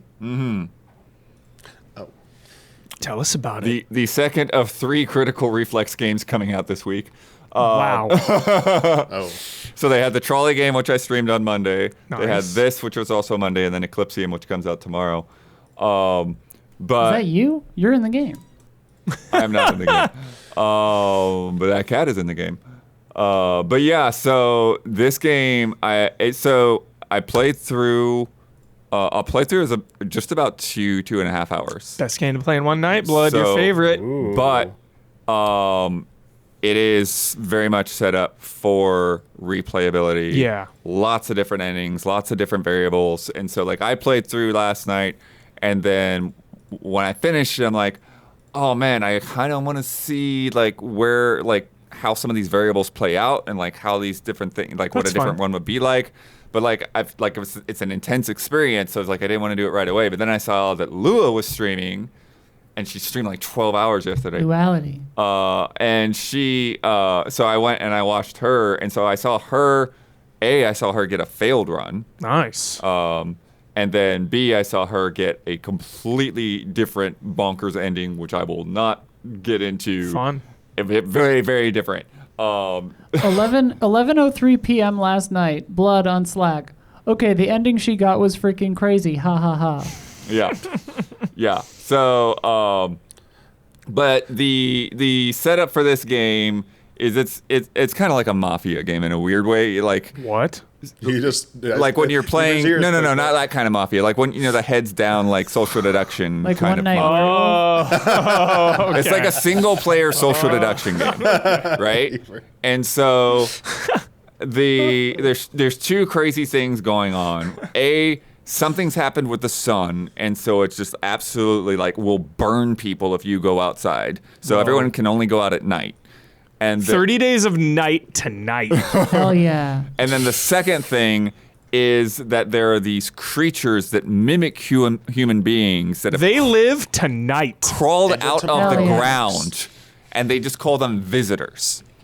And then there's this one specific visitor that you see in like a lot of the trailers and stuff, like on the like key art, who's like this shirtless weirdo who is going around and like killing people in the streets and stuff. And he'll come up and knock, and he'll be like, "Are you home alone?" You know, and that's the guy. Like that's why you can't be home alone, because if you're home alone, then you're dead. You're dead. So you have no hope? to let Sorry, people Kevin. in. Yeah. Oh, that's interesting. Kevin Okay. McAllister, Yeah, toast. because I was wondering why Dead. you would let anybody in. Yeah. So people come to the door every night, knock So you on the have door. to let one person in. You at have least. to let people in, Okay. and then Let everyone in, dude. Open door policy. Come on in. And most of them also look like freaks. Or like there's one guy who's like burnt up because he was a firefighter and he was out in the sun, and so Whoa. like he's just like completely like, it's like, I'm not gonna last long, but could you just let me stay here for a little bit, you know, well before I die. I had some freaking death cult show up. There's some vigilante 10 death running cults. around. There's just like, all kinds of madness. But then so the news every day. So you have a day cycle and a night cycle. So every day you wake up, you get the news, and they'll say that like, hey, here's another sign that somebody's a visitor. And one of them would be like, The pearly white they'll have teeth. very pearly white teeth. Mm-hmm. Another one would be like, oh, they don't have any hair on their armpits. Oh, they have, red eyes. And so you have to go around and check the people in your house to see if they're a visitor or not. But every one of those tests takes energy. And so every day you only have, see the top left, those little blips? Yeah. You only have like 2 or 3 blips of energy. You can't just be like, hey, everyone raise your arms. No, it's a test. So you only get like that little bit. Everybody smile. It's like, come on. And so you can talk to people and kind of interrogate them and get their story day by day. You get a little bit more of that. But then like you also decide like who to test, I love the way it looks. And So you're testing people that you've already let in, or do you test them? testing, to decide? no, you can't test them until they're in. You can only test them during the day. So Crazy. when they're outside, you have to base whether you let them in or not on what they say to you and the vibes you're getting from them and that kind of thing. And then also like, do you need somebody, right? And so and then if you test somebody and you decide like, I think they're a visitor, You just blast them. you just blast them. Holy shit. Holy shit. And so if you get a censored corpse and you get that little thing, the little face in between, that's a visitor. And this is the visitor here, the guy that comes to the door every night, or not every night, but he shows up now and then. This guy's a freak show. And if they were a human, instead of seeing like a decapitated corpse, Yeah. it's a pile of trash bags. Very nice. Very important question. Can this freako some playthroughs not be a visitor? So I don't think that specific guy is a visitor for sure. Like it's pretty clearly like Yeah. he's a visitor, Yeah. and he says as much. Okay. The other characters, Can it? there swap? are clearly some that in some runs they are a visitor, in other runs they're a human, and I think Great. somebody in Lewis chat even said That's that great. like there's even an achievement for like killing the same person Okay. as a As a visitor human or a and visitor? human. That's fine. But I am not 100% sure if that's true for every character. There's some characters in there that I suspect might always be human. Got it. There's some that I suspect might always be a visitor, but I'm not 100% sure. And there's a lot of that uncertainty plays into it. It seems like there's a lot that they can randomize. yeah. To Yeah. Well, that's the thing different too. It's like when I saw her first run that she failed on, like all the people she was seeing, I never saw them at all. Like there's completely different people. Yeah. And I got an achievement for like saying no to everybody that was aggressive. Like dudes that were Nah. just like, You're waiting on the porch. yeah. It's like, no, you go somewhere else. But yeah, so that's the other thing, Huber, is then FEMA starts coming around Fucking FEMA. and they start Last of Us. taking people. They're like, What? you need to give us somebody to test. And I'm like, I don't want to give you anyone. It's like, well, too bad you don't have a choice. It's like, Whoa. so then they start taking people, and so then you have to start replacing people. And that's the thing, Huber. If you wake up in the morning and you find out somebody's dead, now you know that you got a freaking visitor in your house. You got to figure out who it is, who just This is nuts. off dude. somebody. 10 out of 10. And then you saw the cat. So there's this like weird like prophet guy that comes to you, and like he starts giving you these vague hints, and like one of the things is like, let the cat in.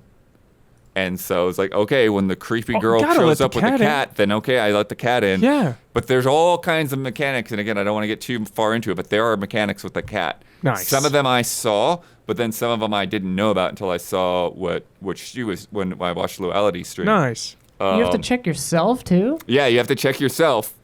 Because again, some of these signs that somebody is a visitor, they're just normal everyday things, dude. Like, Yeah. somebody could have red eyes, somebody could have white teeth. I was Too gonna much- say hairless blazing. armpits. Like It doesn't all femmes are mean- gonna get shot in this world. Yeah. It doesn't necessarily mean that Stoners they and are. femmes dead. Stoners and femmes dead. People with good teeth. But yeah, I'm fucked. Oral hygiene is bad.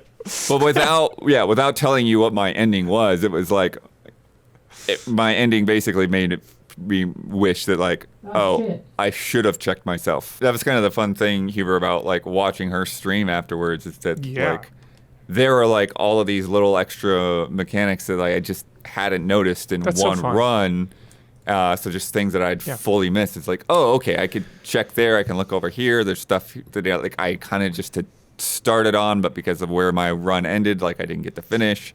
And so like now it's like it's in my head where it's like, oh, now I do want to go back. But I love that. And give it another shot and see what happens because there are a lot of endings clearly from the menu. Blood, I love that because when a game has narrative choices, a la Life is Strange or Telltale, what have you, that first playthrough, I try to RP as much as I can. That is, Yeah. you can't get another first playthrough of it.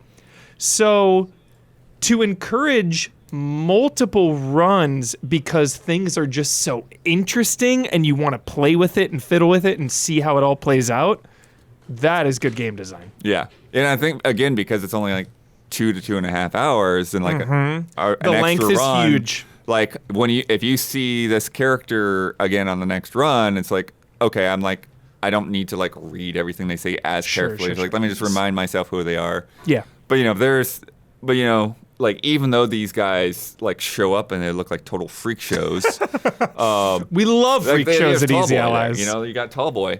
That's you, Blood. But like, yeah, I kind of like Tallboy. I kind of like the Gravedigger. You know, it's like there's some of these guys that like you start talking to them day after day, and you They warm grow up on to you. them, and like you're trying to like be protective of That's them why as I'm much letting- as you can. that's why I'm letting everybody and in, then Blood. the freaking FEMA comes and are like, nope, No. we're taking them. No way. But that's one of the things Wait, you can not spoil it for me? Can you fight FEMA? You're not taking anyone. So You are not taking I have anyone. not. I have pushed back every time, and every time they still just basically took anyone anyways. But what you can do, one of the mechanics you can play with here, is you can get these slips. Because there's sometimes people will try to bribe you with things. It's like you can get cigarettes, you can get kombucha, which you need to save. Kombucha to save. I think you can get coffee, some other things. But one of the things is that sometimes there are these FEMA slips. So basically, if you give somebody a slip, then you basically decide that that person's going to get taken when the time comes. So When the time comes. so Don't that look way you back. can kind of protect some of the people if you want to try to hang on to them for, personal reasons. Maybe there's a ending there that I haven't seen yet because again, I've only seen 2 endings in a failed run. So like Yeah. I don't know all the different ways that this thing can go. On your first playthrough, how many people did you turn away? Oh, there was a ton of people I turned away. Wow, Blood. Yeah. Wow. No, dude. like I said, like these dudes that are like Wow. coming in and like they're just lying to me and joking about it, like before they come in the door, like no, these dudes that look like, they're gonna drink all my beer. It's like no, these dudes that are just like, Make yourself at home. beer is a resource as well. So like if you don't want to test anybody, Yo. you drink a beer and that takes your energy and then you go to sleep until the night. But you can't go to sleep while you're full energy or have any energy left. So that's what you got to do. But then the Just phone crack numbers, a beer. There's all different ways that you get phone numbers and different dialogues and things that can happen there. Is there a limit to how many people you can let in? Yes. That's actually another interesting thing is people are very specific about what part of the house they want to be in. So if there's already somebody in that part of the house, then you have to decide whether to let in a new person or kick out the old person. Wow. So What, just come in, relax, dude. What? yeah. Or like they don't like somebody or what, so like you do have to kind of play around with a little bit of these dynamics. Sounds like an absolute sleeper hit of 2025. October is right around the corner, everybody, and it really does seem like a winner. Yeah. Yeah, no, it'd be cool Absolutely. if you stream it next month, yeah. Get in there, y'all. Get in there for No, I'm Not a Human. Switching gears, Sonic Racing CrossWorlds. No hyped for that segue, Isla? I loved it. She's when we getting switch gone in things, here. I Isla, have things to do. I just wanted praise and validation. I All praise right. and validate you, sweetie baby. I needed I it praise there. and validate you. We got Sonic World CrossWorlds and none other than Easy Allies racing expert Don. Hang on, he's switching in here. Don has been playing this. Yeah, I played a little bit last And Vote, of night, course. and we played a little bit before the podcast, before the other stream. It looks delightful. Yeah, the aesthetics and stuff, like the Looks worlds cozy. themselves that the tracks are on, are all pretty great. Is the Chow always following you like that, or is that That's a an Knuckles item. thing? Oh, it's an item. Okay. Yeah. Cool. I'm surprised we haven't had a new Chow spinoff. Oh right. Give us like a standalone Chow farming Oh simulator yeah, game. Huber. There's a mall level in this that I think you're gonna love because there Hell is yeah. a theater with movie posters. Yeah. Yeah. Shenmue. Well, that's the thing we were Yakuza? saying. We need to go up on that track. Yeah, we do. And just like stop. Just Yeah. like go up there and like see what all the movie posters Shenmue are. lives, dude. Shenmue was We in did see Shinobi. Dark Chow. Shenmue is getting re-released for 3. Let's go. Dark Chow, you said? Dark Chow was one of the movie posters That's I saw sick. for sure. Yeah. I would watch Dark And Chow. this right here is like a Sonic Frontiers track. Yo, look at that freaking roulette table, dude. Yeah, because that's how you pick. Have you Whoever's tried in- 22? Whoever's in first place at the end of the first lap gets to choose like what portal they're going to go through. And then you'll be on the portal track for lap 2, and then you'll go back to the main track on lap 3. Nice. We got Don? Yeah, that's it. That's the crux of the game. You're just Dawn's racing already out. around, popping through portals. There's as you're racing, you have this opportunity to go into the other worlds, these cross worlds, and it's just a lot of fun. As The you can titular see. CrossWorlds. Yeah, that's it. It's a vibrant, colorful, super fun game, just packed with nonsense happening everywhere. I will say that is one of my criticisms, is that there are times where there's like a little bit too much happening, especially audio-wise, where I'm just like getting assaulted by audio. Visual nightmare and audio nightmare, it seems like. I wouldn't call it a visual nightmare. I'd call it a dream. I just don't know. love saying visual nightmare. Okay. I just love saying it. There are a lot of branching paths, and like there's the red rings there's an extra goal there. Like if you collect all 5 red rings, you'll get some more tickets. Do you think anybody had 5 red rings of death on Xbox 360? I think we did a game trailers with all the debugs and things. We had piles of hard drives from all the dead 360s. My biggest question, Don, is how, and if it needs to, how does this separate from Mario Kart?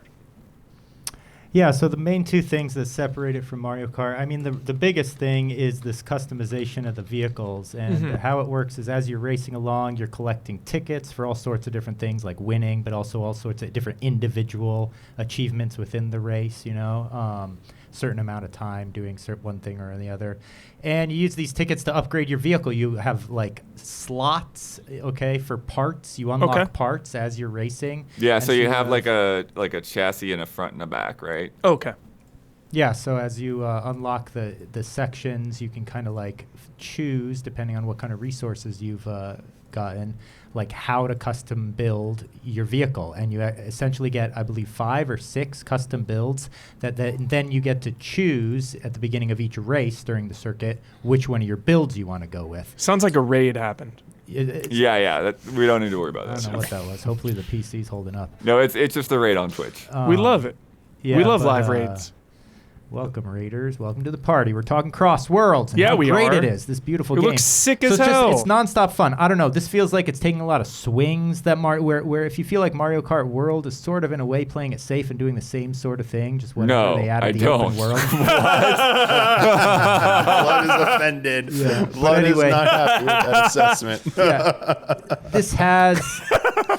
This is just like big, fast, vibrant, fun courses, dynamic action that's happening nonstop. And like then you've got this customization component, which is actually way deeper than I expected. I mean, you get like many custom builds which give you all kinds of enhancements to what you're doing on the track. You know, for instance, you could do like one of my favorite was a drift build I mentioned before, where you get like Fun. while you're drifting, you'll do this like cyclone drift where you can knock other players out of the way. There's all sorts of different ways you can manipulate your items and power-ups with this kind of build. So you kind of strategize on how you want to approach the different courses. And it That's really, sick, Don. there's a lot of options. Here, How but about one of the this? things Wait, how about this dino stage we're Look seeing, at this, Don? just like look at this compared to the Mario. That's what I'm talking about. Yeah, this just looks look at this sick. compared to the Mario Kart. But dinos. That's Don, all the I'm thing that saying. bums me out with this, like the Mario Kart one, like you can use like dinosaurs as like platforms and stuff, and here they you just ride kinda up get the in back way. of this critter you see coming up right here. You And do have go one that through you a can ride on? portal. Yeah, you go through a portal at the. I want to climax. say,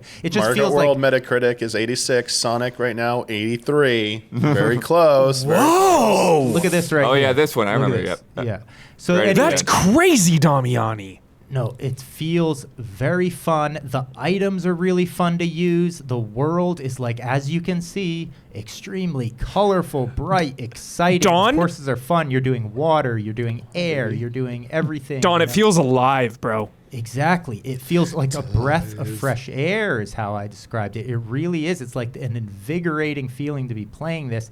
You know, there's so many. The kart racer formula is done by many different. Yeah, you know, it's a you huge see- step up We from got the Garfield Sonic kart. Team Racing or whatever the crap it was called. And yeah. then not only that, but then you've got these levels that are just from the entire Sonic franchise. You've got Yeah. all sorts of sort of like Easter eggs. I'm not like a Sonic lore expert, obviously, but it's jam-packed with stuff from just satisfying, recognizable moments like you have the whale jumping out of the water to like... Gotta have you the know, whale. You get all kinds of niche kind of things then, like the hub world and Sonic Cross Shadow Generations and stuff, and just like it's all over the place. There's a ton of stuff just like jam-packed. Like Blood said, a whole bunch of branching paths you can choose from and everything. And We you love got the branching water and paths. air and everything, you know. So They are doing a little bit of the live servicey stuff though. Uh-oh. Say more. Because like right on the get go. Is this one of us playing?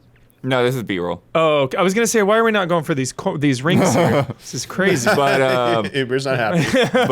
but no, Hubert, like they're like teasing you on the menu right now with like characters that are not coming out until October and November. It's like, oh, look, there's Joker.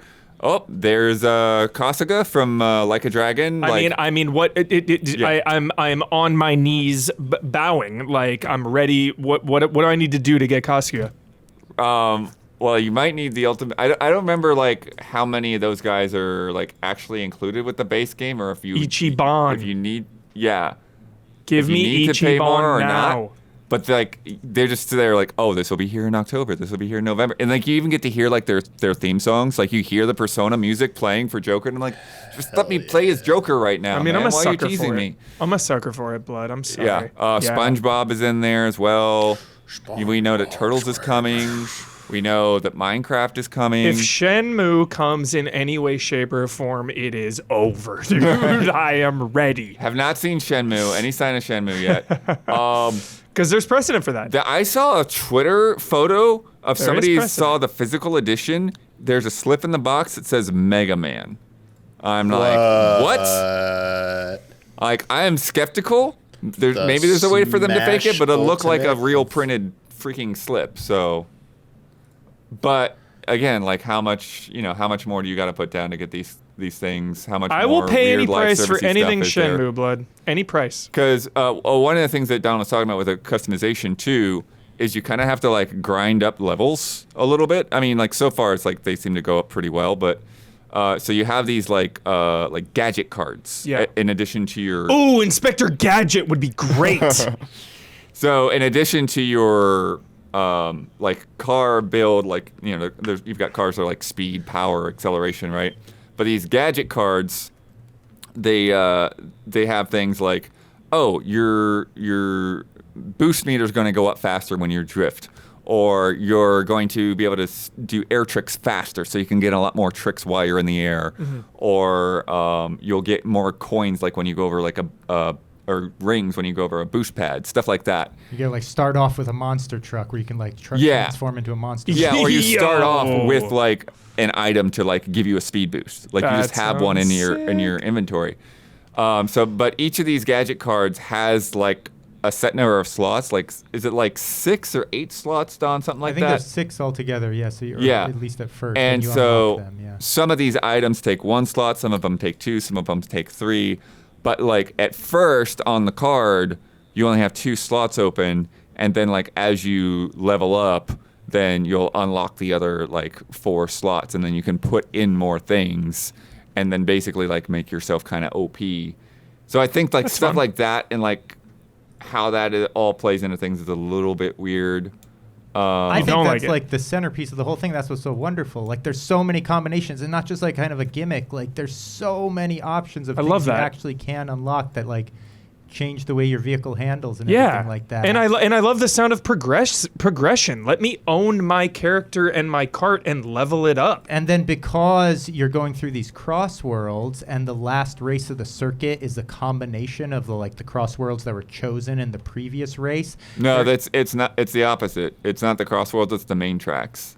So the Grand Prix, the set tracks, are the ones that you do at the 4th race. Okay, so yeah, so you're replaying them within the circuit of what you played prior. So you get this like initial run at them all, and then you get this culmination kind of thing happen where you get to run it again. But the strategy of the cart you're picking, like your build, your custom build, really goes into which course and which combination of courses you're going to. So it's more than just like, all right, now it's this track. We're just going to run this track and see what items we get. You know, there's this whole other layer on top of it. It's really fun. I'm having fun with it. It sounds fun, dude. Yeah. It looks fun. And we're always rooting for Sonic. Yeah, one thing I was talking with Don about, like, always, I wanted to be clear for people too, is like some of the things that were like felt like a little bit off in terms of like the framiness and the portals and stuff like that. Some of that is still a little bit there. Like when that thing jumped, it kind of had like a low frame rate, and like when the jets fly over on the aircraft carrier, there's a little bit lower frame rate. And Dom pointed out some of the like crowds and stuff in the grandstands. But some of the other stuff is definitely like better than when we played at SGF. Nice. Like it's definitely improved when you're like looking at a portal and about to go through. Cool. Damiani, you got any takes or opinions on this? Are you all carted out because of Mario Kart?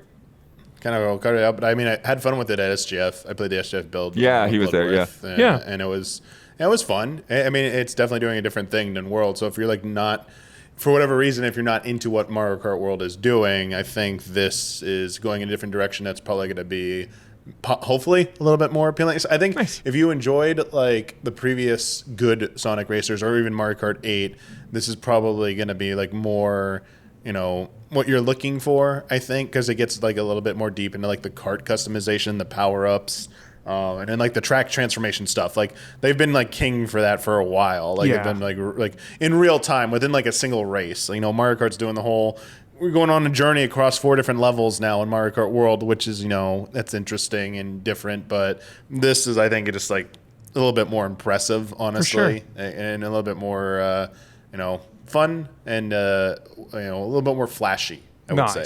Which I think what some people expect from a kart game is flashiness. You know, a little bit like, you know, we want a little bit of that, like, you know, pizzazz and that like adrenaline. Every time I see a giant squid, I think of Tentacular from Dragon Quest. Every time, it is always Tentacular. Awesome. Sonic Racing CrossWorlds. I will be watching for one reason and one reason only, and that is Shenmue guest characters. Right. Got my eyes on you. Oh, yeah. All right. Time to talk about Bubsy the Purrfect collection, Don. So pumped for your thoughts on this. Yeah, last week we saw the Open Critic scores like 57. Oh my God. What we were saying is like, how do you make a good collection out of bad games. That's what set me off as that 57. I said, was Bubsy really that bad? What's going on with this? So I checked it out. Don's going to be obsessed. He's going to say it's goaty. To bring this up. Goaty. Huber, you're not far off, and I'll tell you why. Oh my God. I'm going to tell you why, though, and not for the reasons you expect, okay? Because this collection of games is so well done. I'm going to put it like this. This is one of these museum collections, which is important to point out. Because and we this love those. Is what stands out so strongly about it. We love that. I can confidently say, other than Atari 50, which we all know at this point was iconic, pretty much the gold standard. The gold standard. Thank you, Damiani. Other than that, this is right there with it, if not above. I mean, it's right there in the same class as that. So unbelievably That's high well praise. done. I mean, I would say even further. As you can see on screen right now, this thing has everything. It has scans of advertising, design documents, like corporate pitch documents, all the way to like fan club letters, like layers and layers and layers of context around all of the games that are presented here. Pretty much every single piece of media about Bubsy is in this package. Yeah, and so and then you've got video interviews. You've got, as you can see here, the cartoon, the Bubsy cartoon. Yeah, but then around that, you've got all the like marketing and the back end, like fan club stuff, all stuff around the cartoon. Then like talking about how it's the Thanksgiving release. You've got photography shared in this from like CES and all these different events. So you can just put yourself in this time and place when this was like a pop culture phenomenon, Bubsy, right? Yeah, for better or for worse. They put this guy on magazine covers and stuff. Big time. It's This was pretty like wild. this was an iconic kind of thing for a couple of years or whatever, mid-90s. So then you play the games and household name for sure. I will give Bubsy that. It's a household name. 100%. And so then this has the games packaged with it, the Super Nintendo, Genesis, the Jaguar game, which I'm super pumped about, and the Game Boy game.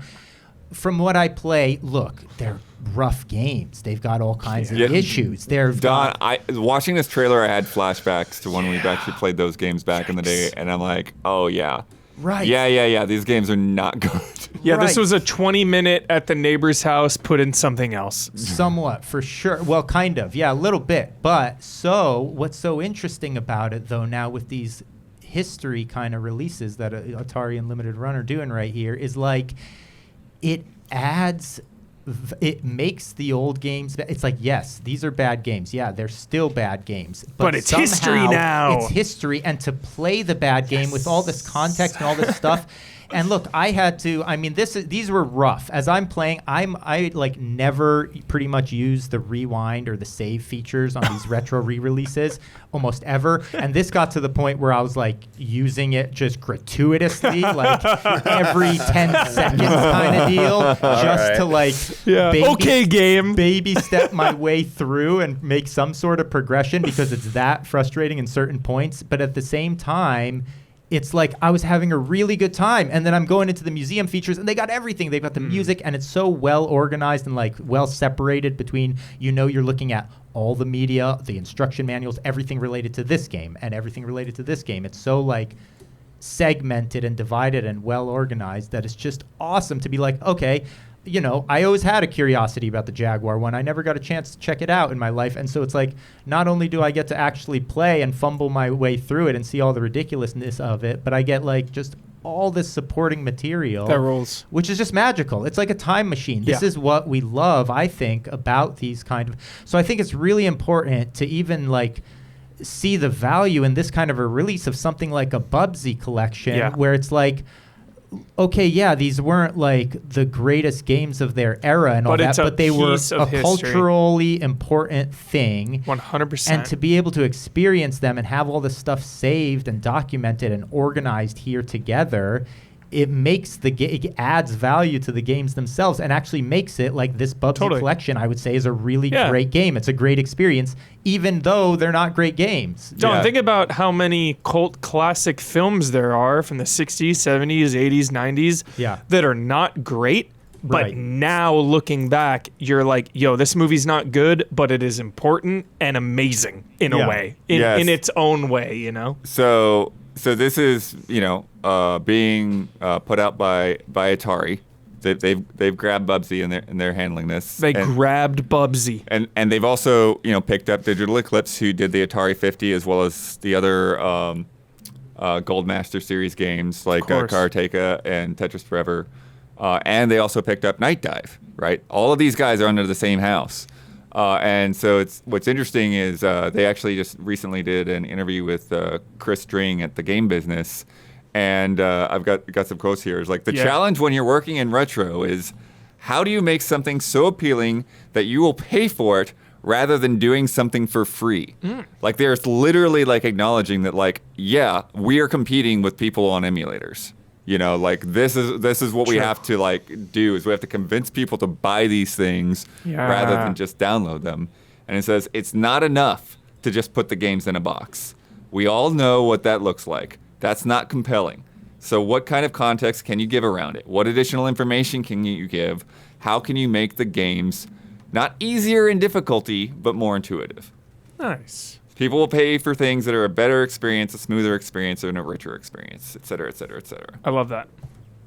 Yeah, so I was having a lot of fun with this. I'm not done yet. Well, I'm going to still go through and spend time on this collection and have more fun, because it's just like really awesome to go through. And have you messed with Bubsy 3D, Don? I did. Oh my God, it's painful. Holy I've never played that game. Holy crap. Yikes. But at the same time, it's just like there's so much you can appreciate about it. It's such a game of its time. There's all the stuff I recognize from it. And then to see a game like that too and wonder, like, well, why didn't they try to release that on Jaguar type of deal? It was on PC, It's like there's such a similarity with a Polygon kind of like early Polygon game like that. But yeah, brutal. Just using the save states, in an abusive way, I would call it. A shameless save state stuff going on. This is a character and a series that I would say is a victory of marketing. And that's what's so great about it, though. Well, that's what's so amazing that I didn't expect about it, though, is the amount of material. We're talking about material that at one time was confidential. It's not like all public material they put in here. It's a bunch of like behind the scenes, not only marketing, but like funding, like early documents around what they were pitching it as, who they were targeting, like documents that would have only been seen eternally. That kind of stuff being shared is so interesting to pore over, I thought. Yeah, no, it's great. Like, again, like the Karateka stuff has a lot of that as well, with like him just like, sending letters to various publishers and stuff. And getting their feedback and their notes of things that need to be fixed. It's crazy going through these things. Yeah, there was only I found one tiny little odd thing for how well put together this package was. Somehow, and I don't know how they don't get a clearance for this. I didn't even know you couldn't, but like, if you look at all the box arts and all of that stuff, there's no it's like they've removed the Super Nintendo and Sega Genesis and etc. branding. The only branding that's in there is Atari. So it's like super weird if you notice, like... Yeah, that is strange. I've never seen that before, and I didn't know that was... Like, if you look at those right there, you see Acclaim and you see Atari. But those that's just the menu, right? No, I'm talking about when you go... When you look at scans, they took them out too? Freeze frame that, yeah, and if you look at the scans of the box art and everything, it's like the identical Super Nintendo box, except there's no Super Nintendo logo, and there's like no Sega Genesis. So that's kind of odd, obviously. That is very strange. Yeah, so I didn't know that was a license. I'm not sure who actually did this collection either, because I know it's not Digital Eclipse. Yeah, so anyway, I think this kind of thing is awesome. I hope it has some success, and I hope it just doesn't get dismissed on that kind of basis of like, a 50-something on Metacritic, I think is a travesty, because that's obviously not looking at the whole picture of what this is, and it's not enjoying this for what it is. Yeah. Like, if you just go in here being like, yeah, you need to read the reviews and not just the number on this, for sure. Yeah.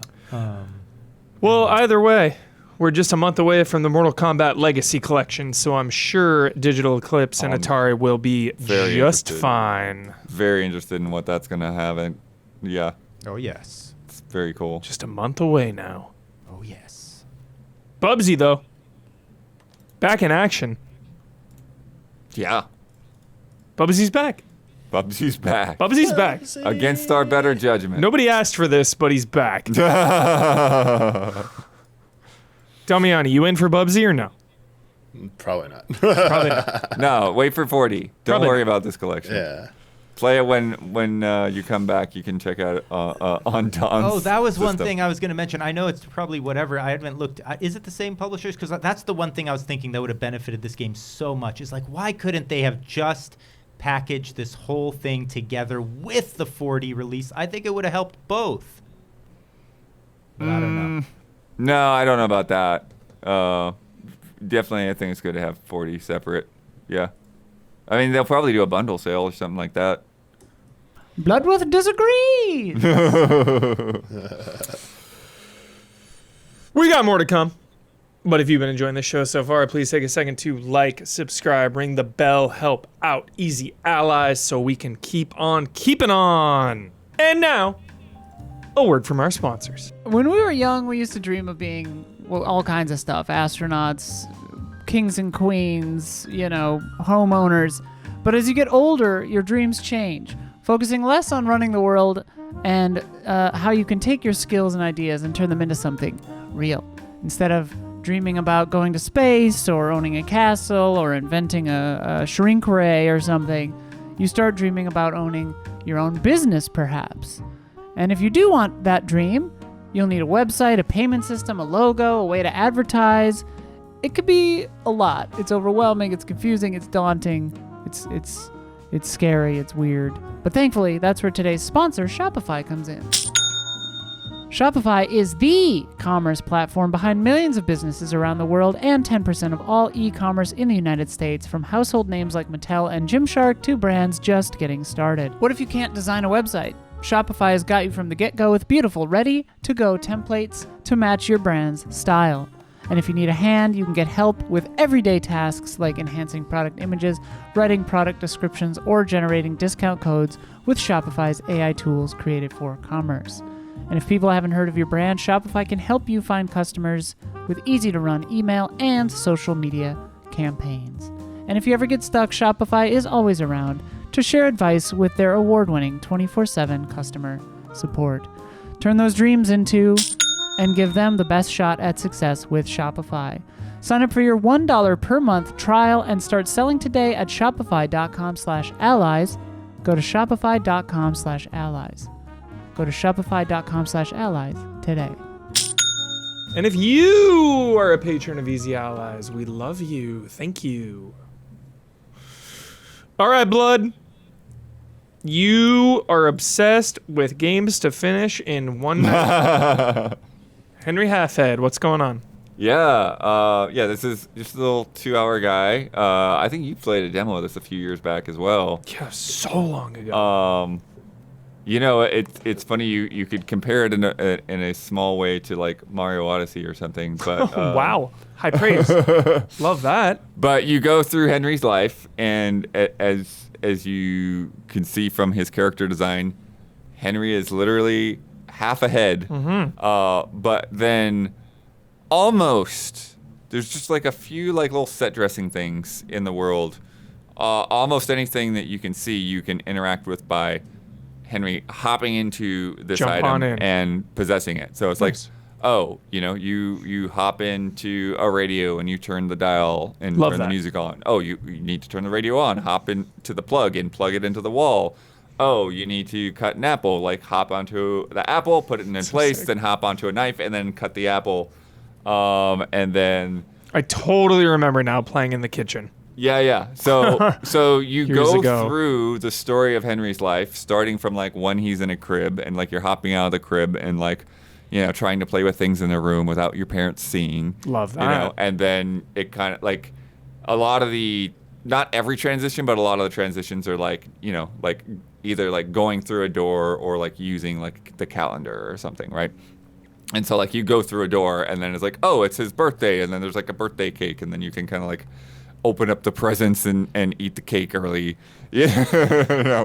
And then that's kind of like, but you've got that whole kitchen area to play around, and then, and then like you've got a little older and like you can go into your room, you go to school and but the whole time there's a narrator that's kind of narrating his life, and so it's fun because in situations like the school, you'll be like in the classroom and it's like, okay, well, you're supposed to like do your math quiz and like pick up the pencil and like check the box for what the right answer is on the math quiz. But then you can also like fold that math quiz up into a paper airplane, fly it around the room, and then knock down like the confiscated items and start messing with that stuff. And if once you have done everything in that room, and like if you turn the heat up on the radiator, and you're just playing around, right? Because it's kind of what it is. It's like every level is kind of like a big toy box. It's like, what does this thing do? What does that thing do? Then you kind of get scolded based on exactly the things that you did, which is kind of fun. And then you have to come back to school and it's like, okay, today you have to focus and you have to get a good grade. Yeah. And then there's a part where,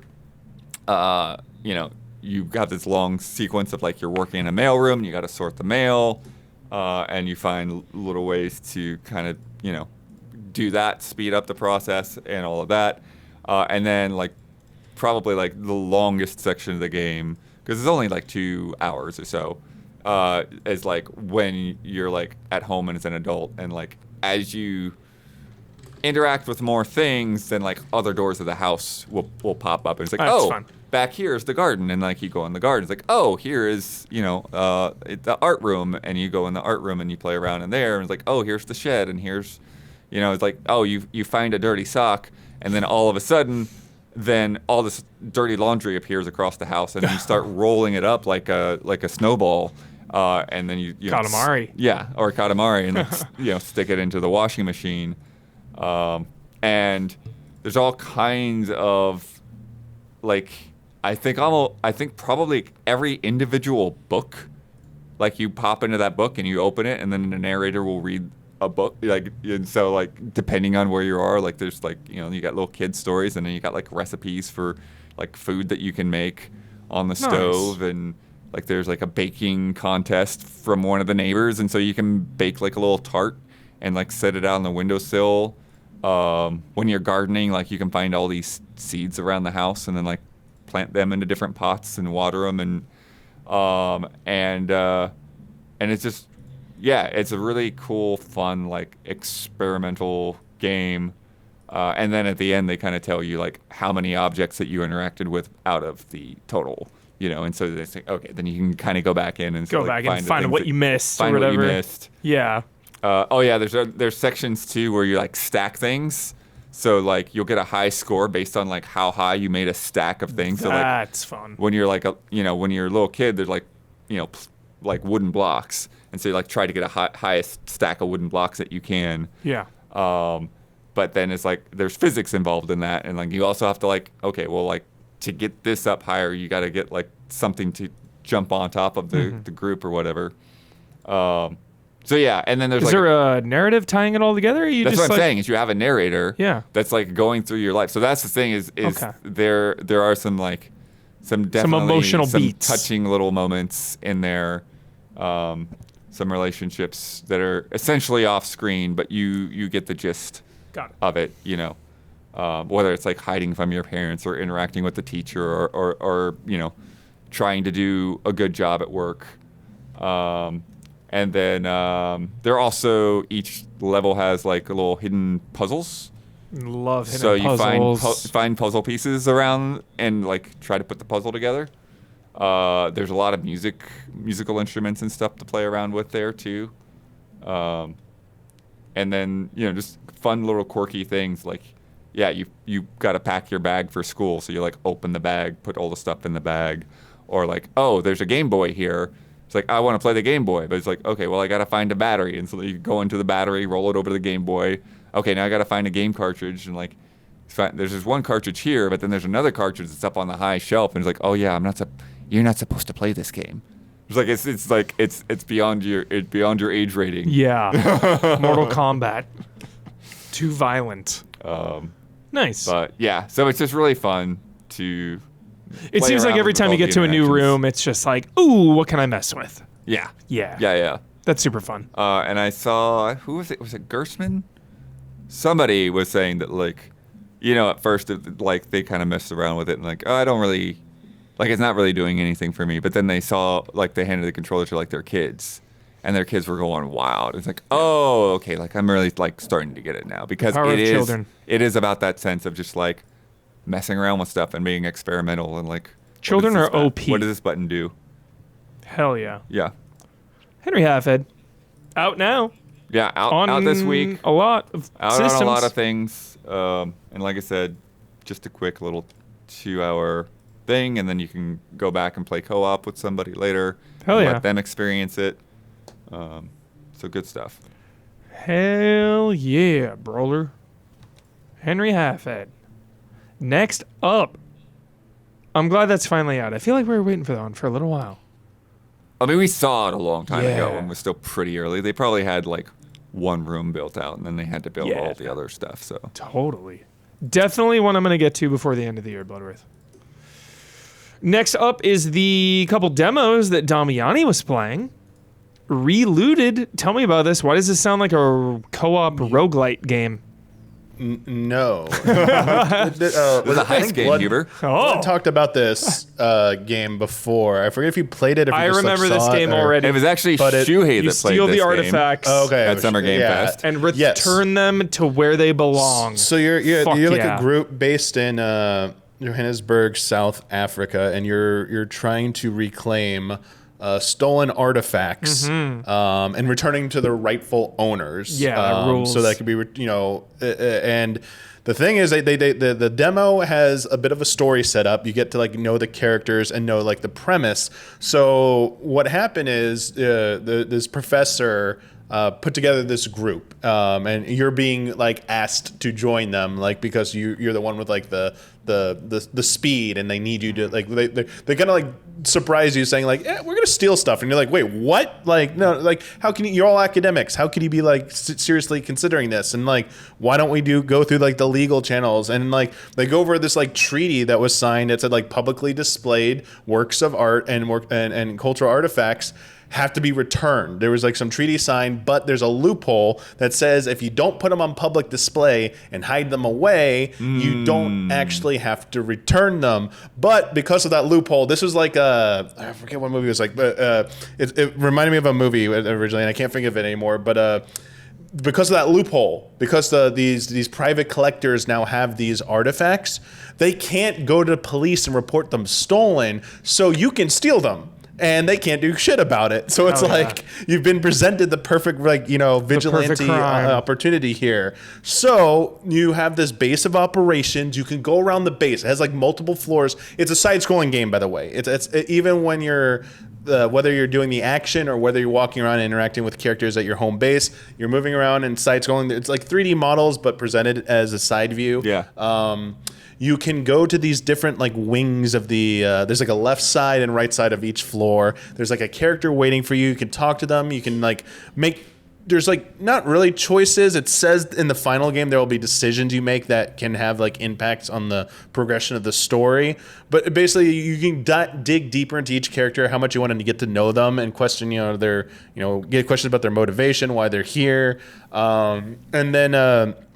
Like each area kind of isn't built up yet in the demo, but one of them you can go to is like a collection wing, which is going to house all the artifacts till you can, that you steal, and then before you get to return them back. And it gives you like a synopsis and breakdown about like their history, where like they're currently located, where they need to be returned to. That's the thing to keep in mind. That it is like a history lesson. Yeah, it's all real shit. And this demo, it's not just all like like inanimate stuff. One of them is like a severed, preserved head of a prince. Yeah.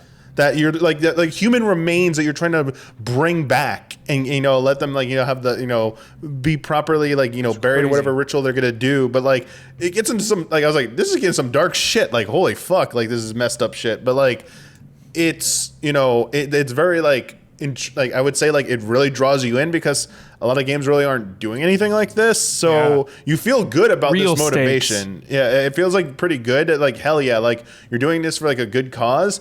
And then like if you're just like not into that, you're not into the story stuff, like the game itself is which is originally what drew me to it, because like it looks like a side-scrolling action game, but like that's not it at all. Like it is action, but like it's not about like shooting or combat. It's about you get these missions, and you go to the mission briefing. You can dig as deep as you want into getting information about the location, the person behind it, and then when you begin the mission, you start off like you have a drone. You can see through walls. You scout the premises. And you can start seeing all the rooms, and you can start like, all right, well, here are all the rooms. Like, where are the artifacts located? How am I going to get to each? Because the concept is the moment you steal or pick up one of the artifacts, because you're not just taking one. There's like multiple you got to take from each location. Oh, okay. Or at least in the demo mission, there were 3 you had to get and get out with. So you got to get them and get out. There's a time once you pick up the first one, alarms go off. Like things All like hell breaks loose. Yeah, they're trying to catch you, and you have a timer, and you're going to be graded all now. There's like a ranking system at the end about like how many optional things did you do, how fast were you, like so it has that replayability. Sure, how noticed were you? Probably, yeah. Yeah, but like before you touch an object and pick it up, you can like after you scout, you can like walk around.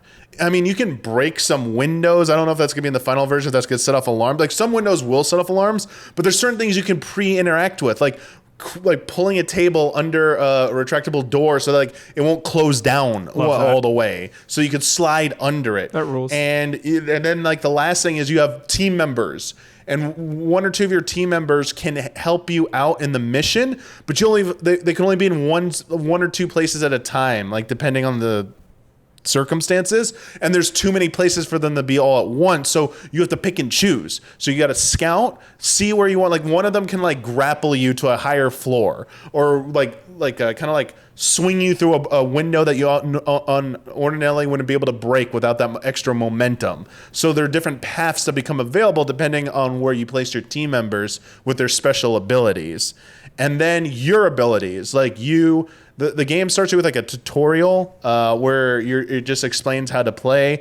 Like you have like a dash, you will auto like run, and you auto engage with stuff, but like there's like a prompt to like get like a boost. Like it's like a X button in the version I played, where when you're about to like go over like leap over something or jump off of something, you hit X like right as you do it, and you'll get like an extra bit of boost.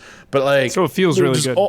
Yeah, but there's all kinds of, you gotta like slide, you gotta jump, like there's like things you can swing from, and like it's all about preserving momentum. So it's kind of like a runner, not like an endless runner, but like it's definitely like a runner game, and it gives me like 2D like or side scrolling like Mirror's Edge vibes a little bit. I was like, it's pretty, but with like a little bit more purpose behind it. Cool. And if Huber, I know you're a person and that loves like decisions, and the impact of them.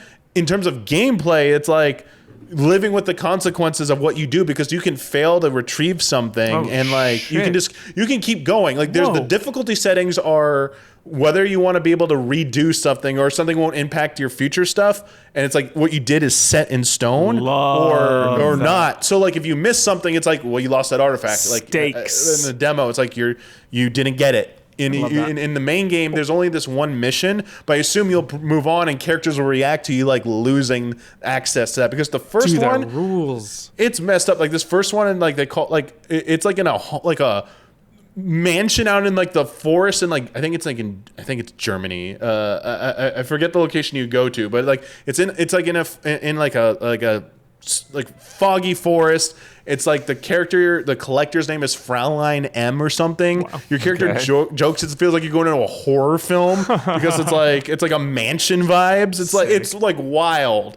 And I was like, and you're stealing like heads and stuff, like human head. It's like you're stealing a skeleton, a human head, and like I was like, oh my god, like this is like sounds amazing, insane. Damiani. But like the frantic nature of like I thought, I was like, okay, I did a walkthrough of my like route. I'm like, okay, I think this is gonna go fine. Scout it out, yeah. And like the time crunch. Like they start counting down on you, and it's like, oh shit, like I am taking too long. Like I think I made a mistake in the early part. Like I took too long getting to the second artifact. I was like, oh, I should have placed the guy in a different spot, and it would have gone way faster. So like you're gonna see I think you're gonna like learn from these mistakes, and the point is to see these oversights and have that flexibility. And as you learn and to pick up on that, like you're gonna get better at these missions. I'm just curious how complicated these like missions are gonna get for how you're gonna have to escape, and if you get like any other team members later on,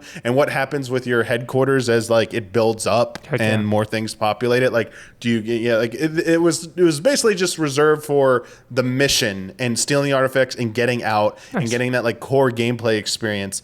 And there was that other game that like you had to like plan out like, and it was like a sword, like it was 2D sword game, and like each room you had to plan out like your dash attacks or something. Yes, thank you. It has a little bit of those vibes too. Yeah. Do you think big museums are aware of this game and don't like it?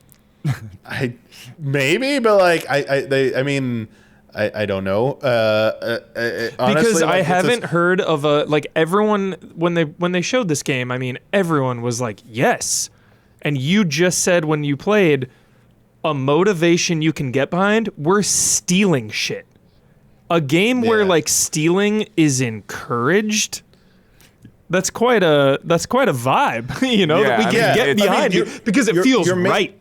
Yeah, your main character still like is not very happy with it in the first so the demo clearly it tells you it jumps ahead. This is not the first mission in the game. You clearly had just did a mission and you had a new recruit who was helping you. And that's like one of the talking points is like asking everyone how they feel about this new recruit. Can they trust them?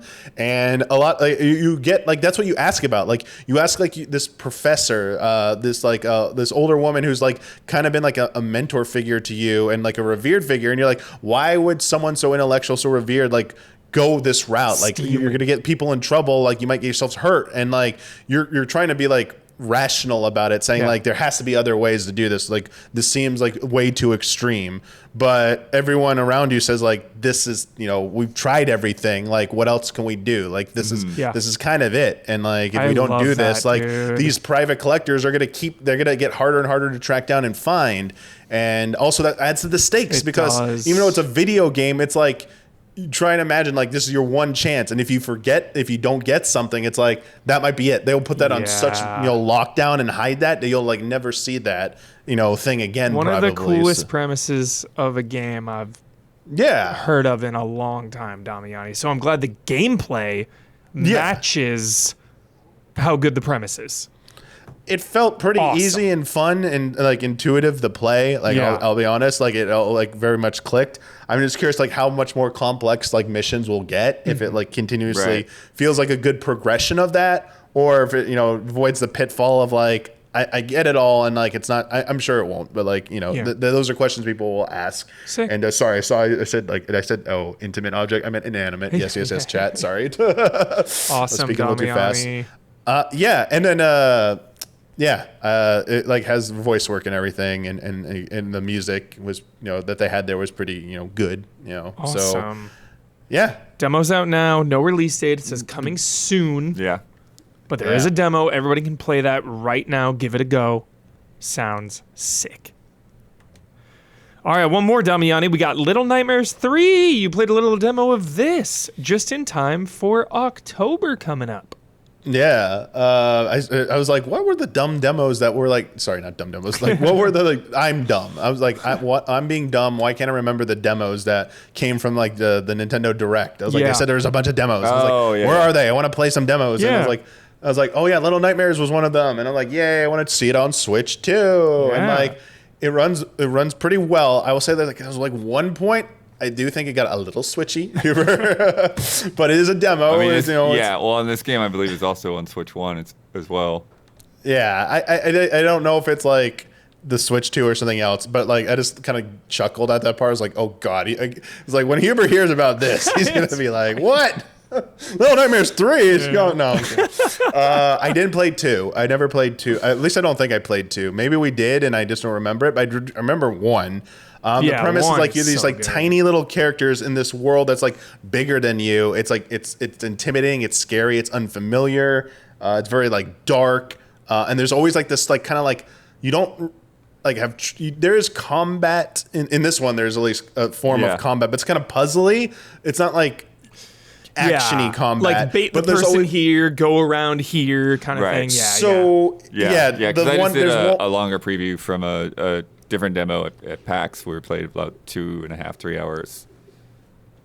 Yeah, the one in this where you went into a room where there's these bugs that fly around, and you have to call to your partner as a bow, an arrow, and they will shoot them down. But you have to run up with your wrench and finish them off, because if you don't, they'll get back up and attack one of you, and it's a one shot. Like, Yeah. And if you don't like call to very your vulnerable. partner to shoot quick enough, when they're flying, they'll fly down and like get them, and then it's have to like, it's very generous. You just restart from like a previous room, like they do those like really nice checkpoints, so it's never like a headache. But I mean, you also have like a stalker in this game. It's like giant towering thing. So like everything you're in the world is already big, and they're like, it looks like all these people turn to stone. Either they're like dolls or they're they got petrified. They called this demo the Necropolis demo. Necropolis. Which looks kind of like, I think it might be the area. I don't know if I played the exact same area, but it's the area I played last year. Whereas this year, the demo I did was in the Carnival. Got it. Yeah, it's a giant mechanized doll baby thing that like is the stalker, and it's massive. Like its hand just comes through a wall, and it just can grasp it just grasps things in like the foreground and like pulls them away. And like, so you have those sequences where you gotta hide, like it shines a big light, you like don't get caught in the light or you're gonna be dead. So like you gotta like time it moving with your partner, getting to safety. A lot of these games is about like figuring out like the controls and what you can actually interact with and how to progress, because the game that's really like, I feel like the meat and potatoes of the game, on top of like the atmosphere, is that what do these button combinations do, and how do I figure out what I interact with? Like, is that something I can grab? I can throw it. Well, what do I throw it at? Like, if you stand around too long and like the game detects like you, like at least in the demo, it's like, you can push this button and it does this, and it's like, oh, like I didn't know I could pull out my wrench and swing it for some reason. Like whatever I did, I just never did that. And I came to a spot, I'm like, what am I supposed to do? And it goes, pull out your wrench. I'm like, oh, I have a tool. All right. I mean, and yeah, like it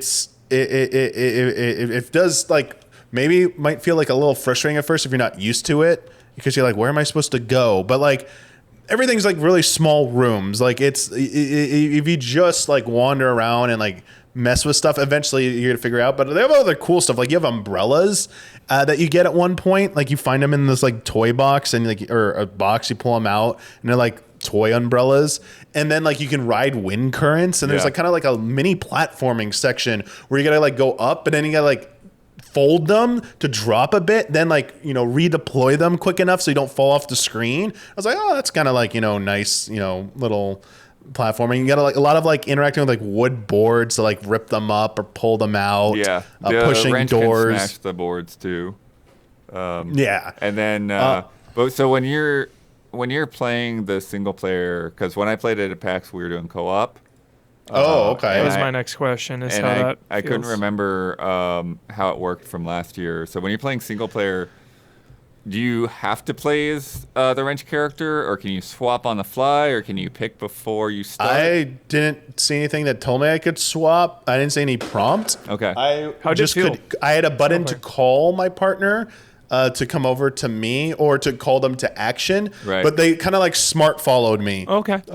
They would like when I climbed up like to another level, they would always be about like, it's basically whenever I solved or interacted with something that the game clearly wanted me to figure out, then the partner would like, AI would take over and like let them proceed. Yeah. Even if I didn't go, like I went up a ladder and hit a button to see what it did, and I jumped off, but the other partner character kept going up and up and up and waited for me up there. And there's like a off-screen indicator, like a eyeball indicator that shows where they are.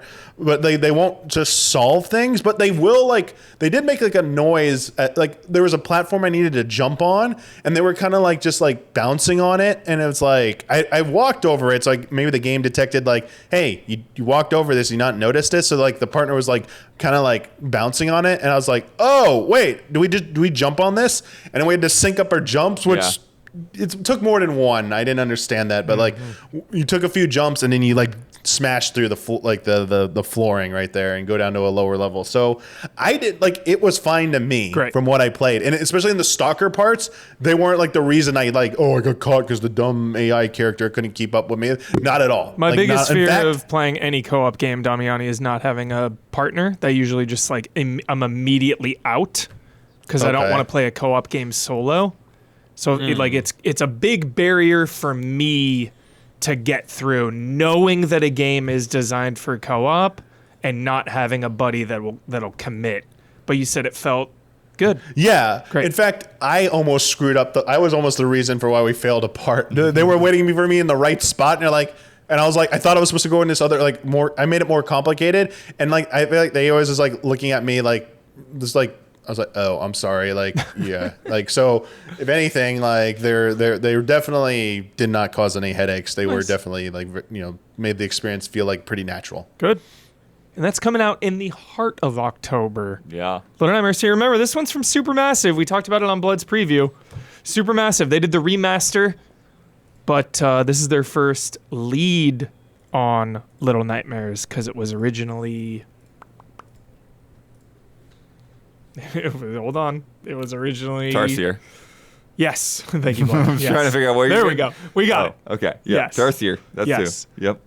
We're now doing... Reanimal. Reanimal, of course. Yep. Which I'm so hyped on. So hyped on that. Awesome. I'm glad we got a Little Nightmares trilogy. That is sick. So cool. The game is doing bonkers numbers. I know. It's just surprising how much it's sold. Yeah. It's crazy.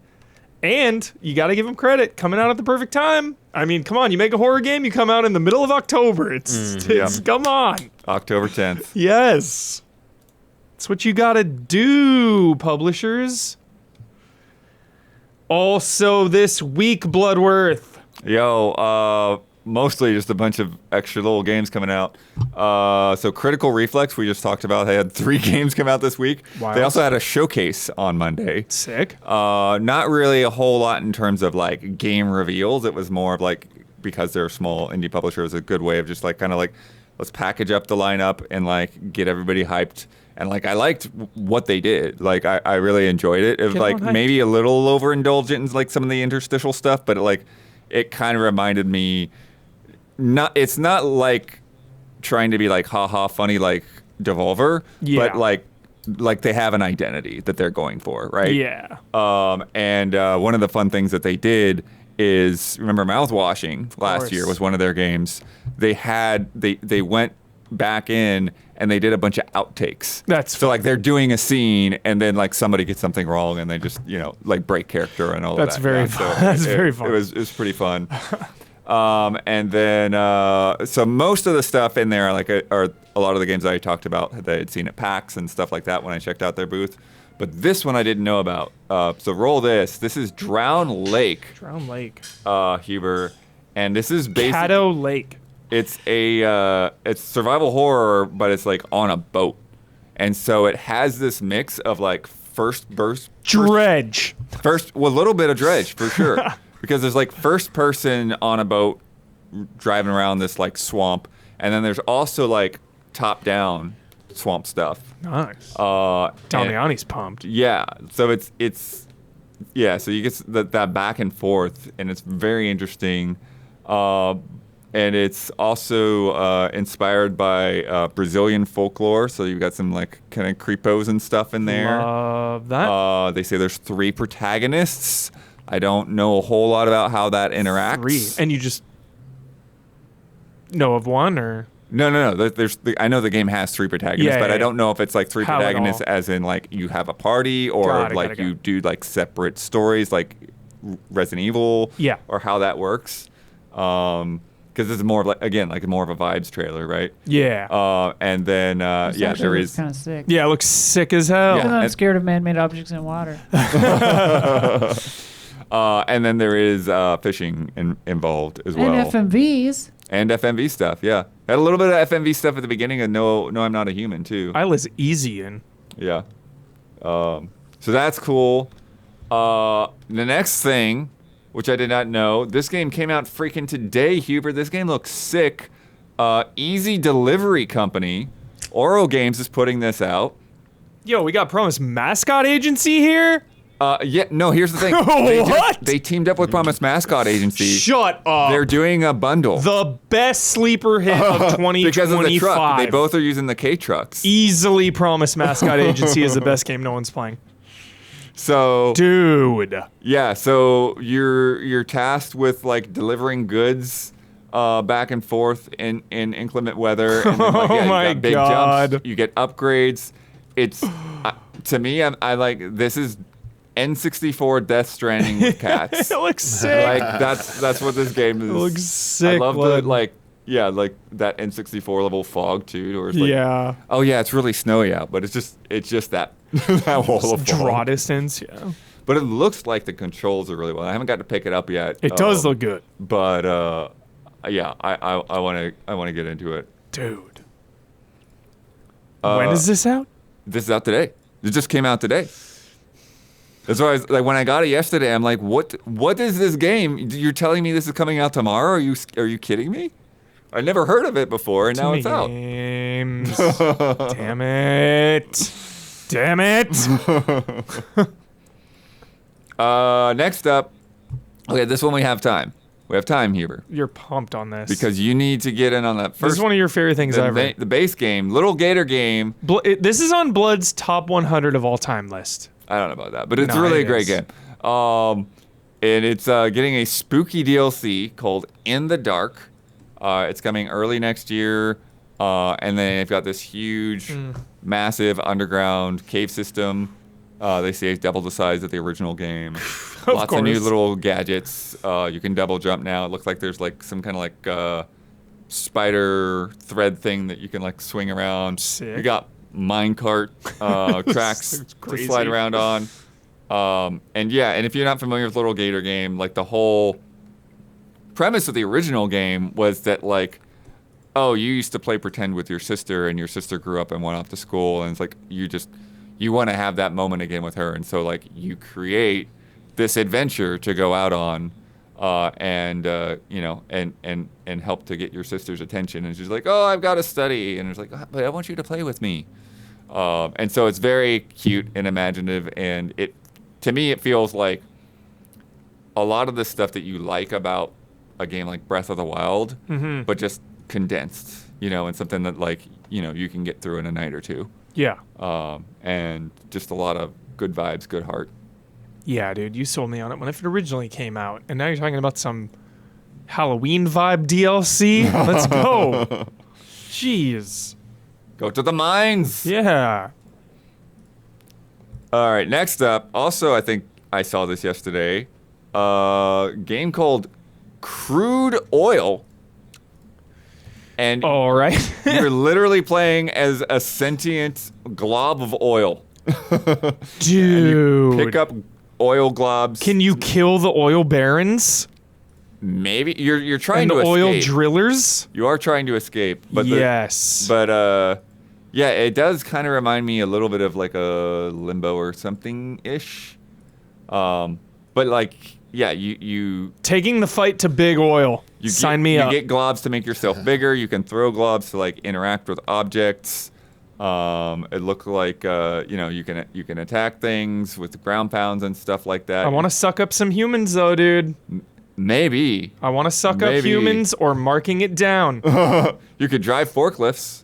Yeah, So there you go. That's good. Oh, That's and good. Huber, again, I hadn't got to check it out because I just found out about it yesterday, but there's a demo out too. Nice. So you can check that out We love that. on Steam. I just saw a dinosaur in this trailer for one shot. What the hell I was mean, that? it's fossil fuels, so Cheeky. Nice. One newsy thing before we do one more game. Borderlands 4 has been having a week. Seems like there's been some shader compilation stutter stuff on PC to where people are like, oh, you pull out a new gun and start shooting it and then it starts stuttering. And then console performance, it gets worse over time, so you have to reboot the game. Mr. Showtime had told me that they were having issues playing with their friends that would like reoccur after like 20 minutes. Wow. So it's not like, oh, you played for 7 hours. It's like, no. This is actually a problem. Yeah.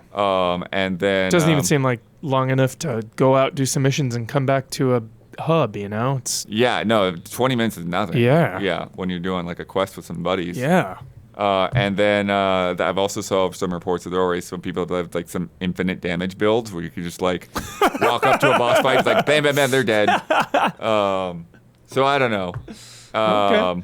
I just resent that Randy Pitchford seemed very antagonistic Right, about and all then of that's this. the thing is that Randy is like basically like Yeah. baiting people. And was like, well, like Yeah. you're trying to run this thing on a system, and like you don't actually have the specs for it, and you got to like drop Death Fog down, and you got to, not play in 4K, put it down to like 1440, and just like acting like people are being unreasonable because I mean, which happens. Like he may not be wrong necessarily. I think but he's it's not wrong how in the you're way he gonna deal with handled this it. situation right now. Yeah, you don't want to be antagonistic to your player base that is just trying to enjoy your game without any technical Right. problems. But at the same time, I've seen people like who are fans of the series or who are maybe turned off by 3 that are like, hey, Borderlands 4, Yeah. best Borderlands I've out heard some here. pretty good things. Yeah. For sure. I wanted to cover it today. Unfortunately, I did not get the time. Heber wanted to cover Dying Light today. Unfortunately, he did not get the time. Yeah. But yeah. Gabby played like an hour. How does she feel about it? She says she plays a few hours, and she also had weird glitches. So Got it. maybe getting to a little bit late might not be such a bad thing. Yeah. Let it patch up. Let it patch up for sure. Oh, all right. And then last also this week, Recreation finally has a release date, October 28th. Yes. If you're not familiar with this game, because there hasn't been a whole lot of push behind it. It's been in some THQ showcases. This is from some of the original Burnout guys. They also made Danger Zone and Dangerous Driving. It's kind of low budge. love that. But it's wild because it's like, okay, you've got Burnout. But guess what? We're also going to do crazy, like, Trackmania style Trackmania cross Burnout blood. and by the way, you can build the tracks while your friends are still driving on them. So sick. Sounds like a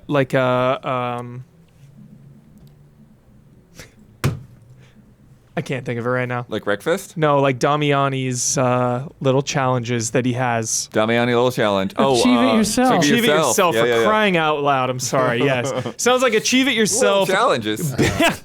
Building the track Same as the we're EZA playing. series, little challenges. Little challenge. Easy A's little challenges. Damiani's little challenges. Exactly. This sounds like perfect for that. Yeah. I mean, the main thing that, like, I wonder about is just, like, how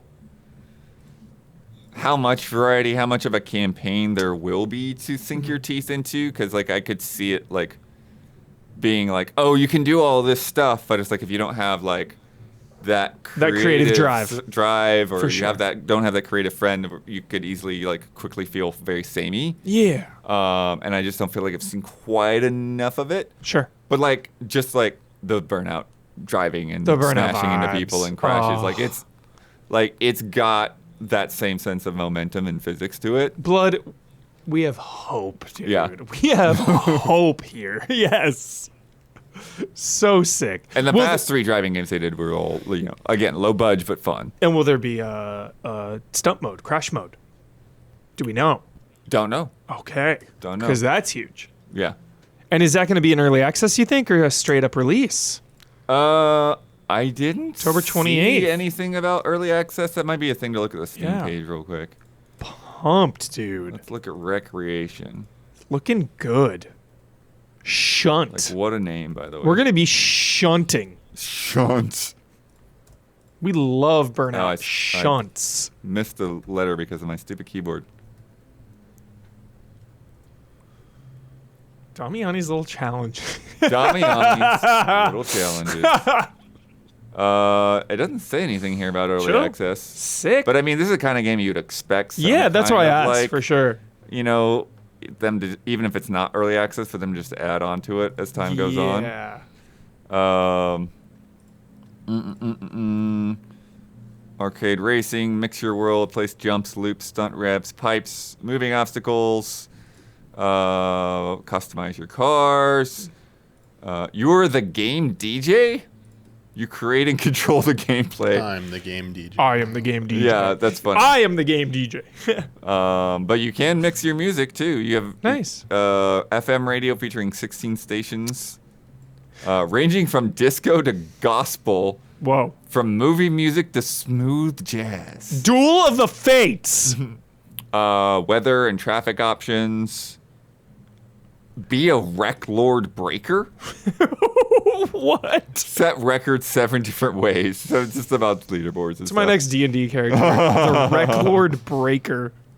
Nice. Just a shout out to the current climate of video games where something is gone and lost and the franchise is quote unquote dead, but people from the original dev teams say no, not on my watch, and they make a spiritual successor.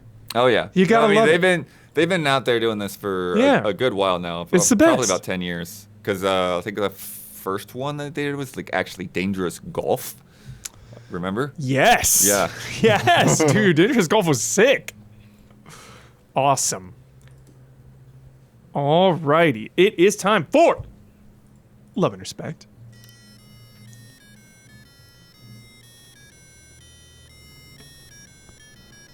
Love and Respect. Respect.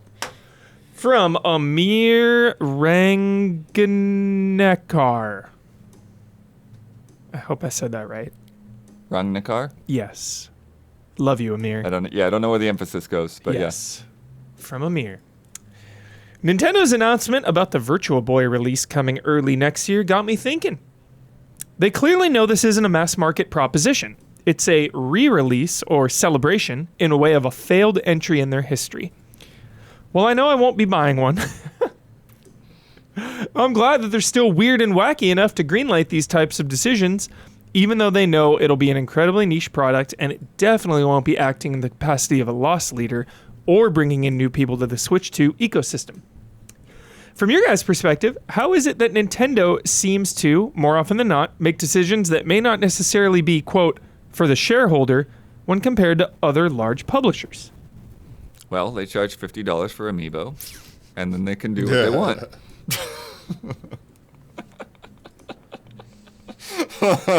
Next question. No, I mean, that's kind of how these things go. It's like you gotta, you know this thing is gonna make a lot of money, so you can do the weird little wacky thing on the side. Yeah. Keep it into scope.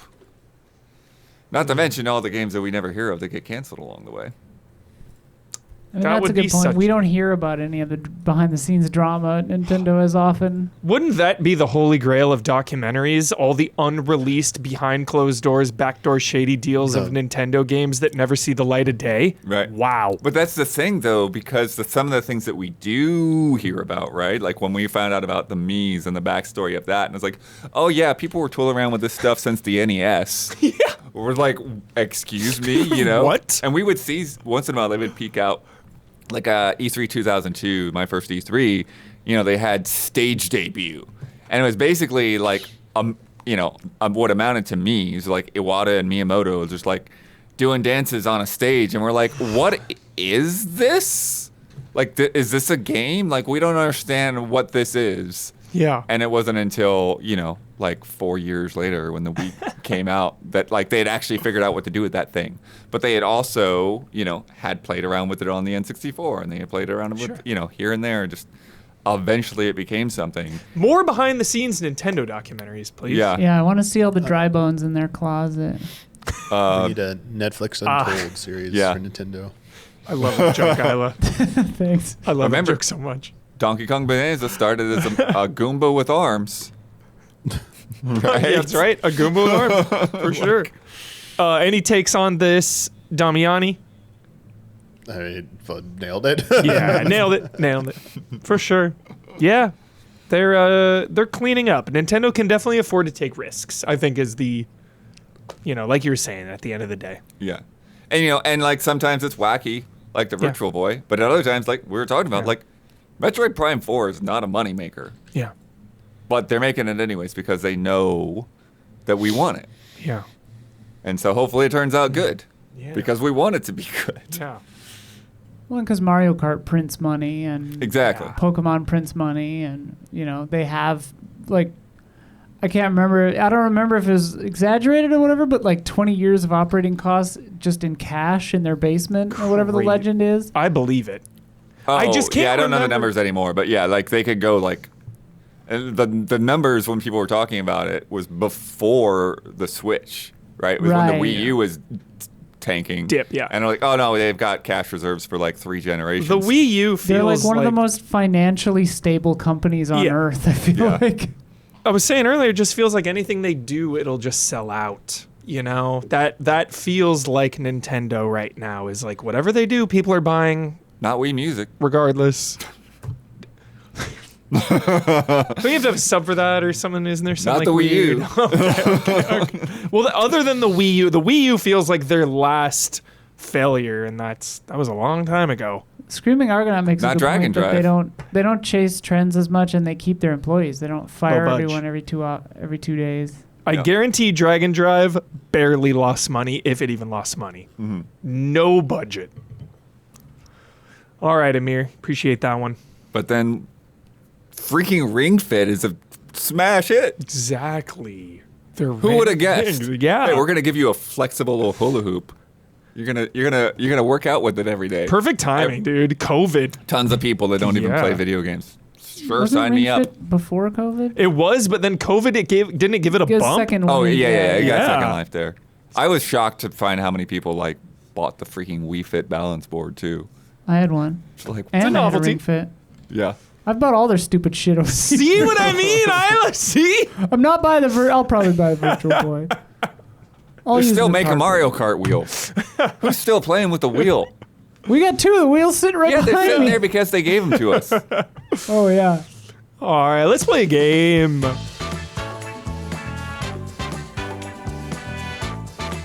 From Jill Valentine. Oh hell yeah. JK. From Larry Valentine. Oh, still good. Still good. Still How's Jill excellent. doing? The Pokédex says what? Pokemon is a hidden darkness or weirdness that few care to understand. Dark Pokemon. I mean, throwing a creature and like putting them in a little ball, I mean, that's pretty hardcore. True. There are hints in the Pokédex entries and other lore throughout the games, but who really reads all those? I read every single document in every single game, no matter what. So I thought this might shed Gonna some love light. Chronos. Hell yeah. So I thought this might shed some light on that and lend some entertainment. The rules are simple. I'll provide 3 Pokédex entries for a Pokemon. 2 will be real, and 1 will be from a different Pokemon. I'm getting So these. they're all real. They're all real. Yes. But which Pokemon is it? I'm getting these from Bulbapedia. That's the authority, as they have all of the various entries together. Incidentally, these are all Gen 1 Pokemon. Excellent. For example, the Pokemon is Econs. Classic, right? So Ekans. Ekans. So here's an example. Number 1, the older it gets, the longer it grows. At night, it wraps its long body around tree branches to rest. 2, moving silently and stealthily, it eats the eggs of birds, such as Pidgey and Spearow, whole. 3, with a very vengeful nature, it won't give up the chase no matter how far once it targets its prey. I think it's the egg one. We're trying to pick the one that fits with this thing. 2 are real, 1 are from a different Pokemon. So find the different one. So find the one that does not fit Ekans. Correct. Okay. 3. The third one. The third is from Arbok. Vengeful Nice. nature. Yes. Damn, this thing eats bird eggs whole? Hell from yeah. Pidgey and Spearow? It's a snake. It's a snake. Damn. what they Pokemon do. eat each other Yeah. is the crazy revelation there. That's true. All right. First up, we're starting with a heavy hitter here. An icon in a sea of icons, Jigglypuff. Okay. Not who I thought you were going to say. He's not wrong. Legendary. He's not wrong, but I just didn't think he was going to say Jigglypuff. All right. Number 1. When this Pokemon sings, it never pauses to breathe. What? If it is in a battle against an opponent that does not easily fall asleep, it cannot breathe, endangering its life. Whoa. Number 2, the rich, fluffy fur that covers its body feels so good that anyone who feels it can't stop touching it. Number 3, recordings of this Pokemon's strange lullabies can be purchased from department stores. These CDs can be found near the bedding area. I feel like the first one might be Jinx. 2. I'm gonna go with 2. I'm going to say 1. Go with 2. It is number 2. The rich, Damn it. fluffy fur that covers its body feels so good that anyone who feels it can't stop touching it. That's from Wigglytuff. Oh. Okay. This is hard. The That is evolutions being the answers is really, yeah, that's tricky. That is a good one. That's a tricky trick. That is a top tier question. All that that's top tier. I love it. Depends on how you think of an evolution. Is the evolution still the same Pokemon, just evolved? It's the Pokemon of Theseus. True. Yeah, like, is an evolution of a Pokemon the same Pokemon or a different Like Pokemon? if you had Yeah. your Eevee that you named No, it is. Charles, It's it's the the same. same damn Eevee when Yeah. it becomes a Yeah. Leafeon I mean, or whatever. Yeah. Evolution isn't really the correct word in Pokemon. It should be metamorphosis, but yeah. Metamorphosis. Metamorphosis. Dark Metamorphosis. All right, number 2. From Mankey. 1, it will never forgive opponents who have angered it. That sounds right. Okay. Even after it has beaten them down until they can't move, it never, ever forgives. 2, Wow. it can spontaneously become enraged. Everyone near it clears out as it rampages, and the resulting loneliness makes it angrier still? My God. Jeez. Yo! Number 3, its raging tires it out and causes it to fall asleep, but the anger resonating in its dreams causes it to wake up, which infuriates it all over again. Holy Oh my crap. God. It's out of control. Mikey, chill. First one. Gonna go with the first one too. I don't know. Maybe. Number 1, you are correct. That is Hey. from Primeape. It will never forgive opponents who have enraged it. Man, the monkeys are. Well, I mean, if all that happens, I can see why. Don't make them mad. Crazy. He's constantly gonna be mad after that. This is making me want to play Pokemon more than anything has in the last 10 years. So, well done, Larry. I'm hoping for the bones of its dead mother Pokédex entry in here. Cubone. Yeah. All right. Number 3 from Kadabra. Fan favorite. Number 1, this Pokemon's brain continuously grows, making its head far too heavy to support with its neck. This Pokemon holds its head up using its psychokinetic power instead. Whoa. Okay. 2, I think that's Psyduck, probably. 2, if one is nearby, an eerie shadow appears on TV screens. Seeing the shadow is said to bring bad luck. Dang. Whoa, sounds like Cairo. Pulse. Yeah, I mean, Kadabra is not something I'd want to see in a dark alley. No. Number 3, many odd things happen if this Pokemon is close by. For example, it makes clocks run backward. I think it's number 1. I can go with number 1. Because I don't Number recall 3. Kadabra having a big head, but I don't know. It's number 1. Professional Isla. That's number 1 is from Alakazam. Oh, okay. Alakazam. So it's Alakazam. the evolution of it. Yeah, still going with evolutions. Yeah, they're all the Alakazam. evolutions. Another icon of icons. Alakazam. Oh, yeah. All right, number 4 is Weepinbell. Weepinbell. Weepinbell, yep. Weepinbell, yes. Weepinbell. Weepinbell. Number 1, armed with razor-sharp leaves, it uses toxic pollen to immobilize its enemies and melts the helpless foe with acid. Good lord. Sounds like Children's game. Sounds like a xenomorph. Concentrated acid for blood. Number 2, when hungry, it swallows anything that moves. Its hapless prey is dissolved by strong acids. Okay. Hell yeah. Number 3, lures prey with the sweet aroma of honey. Winnie the Pooh is fucked. Swallowed whole, the prey is dissolved in a day, bones and all. My guess is 3, and that's for Victory Bell. I'm gonna go with 1. The answer is number 3 from Victory Bell. Isla plays Pokemon. Oh. Isla is now the Pokédex of Easy Allies. right. Well done, Isla. Boom. You've done it. You have ascended. God. No, seriously, now every time I have a Pokemon question, I'm asking you. That's it. Listen, it's all just contact Pokemon knowledge from my wife, so It counts. I don't know. She's a good teacher. All right, number 5 and the last one. Cubone. Oh, Yes, here we bones go. of its dead mother. Cubone hype. Here we go.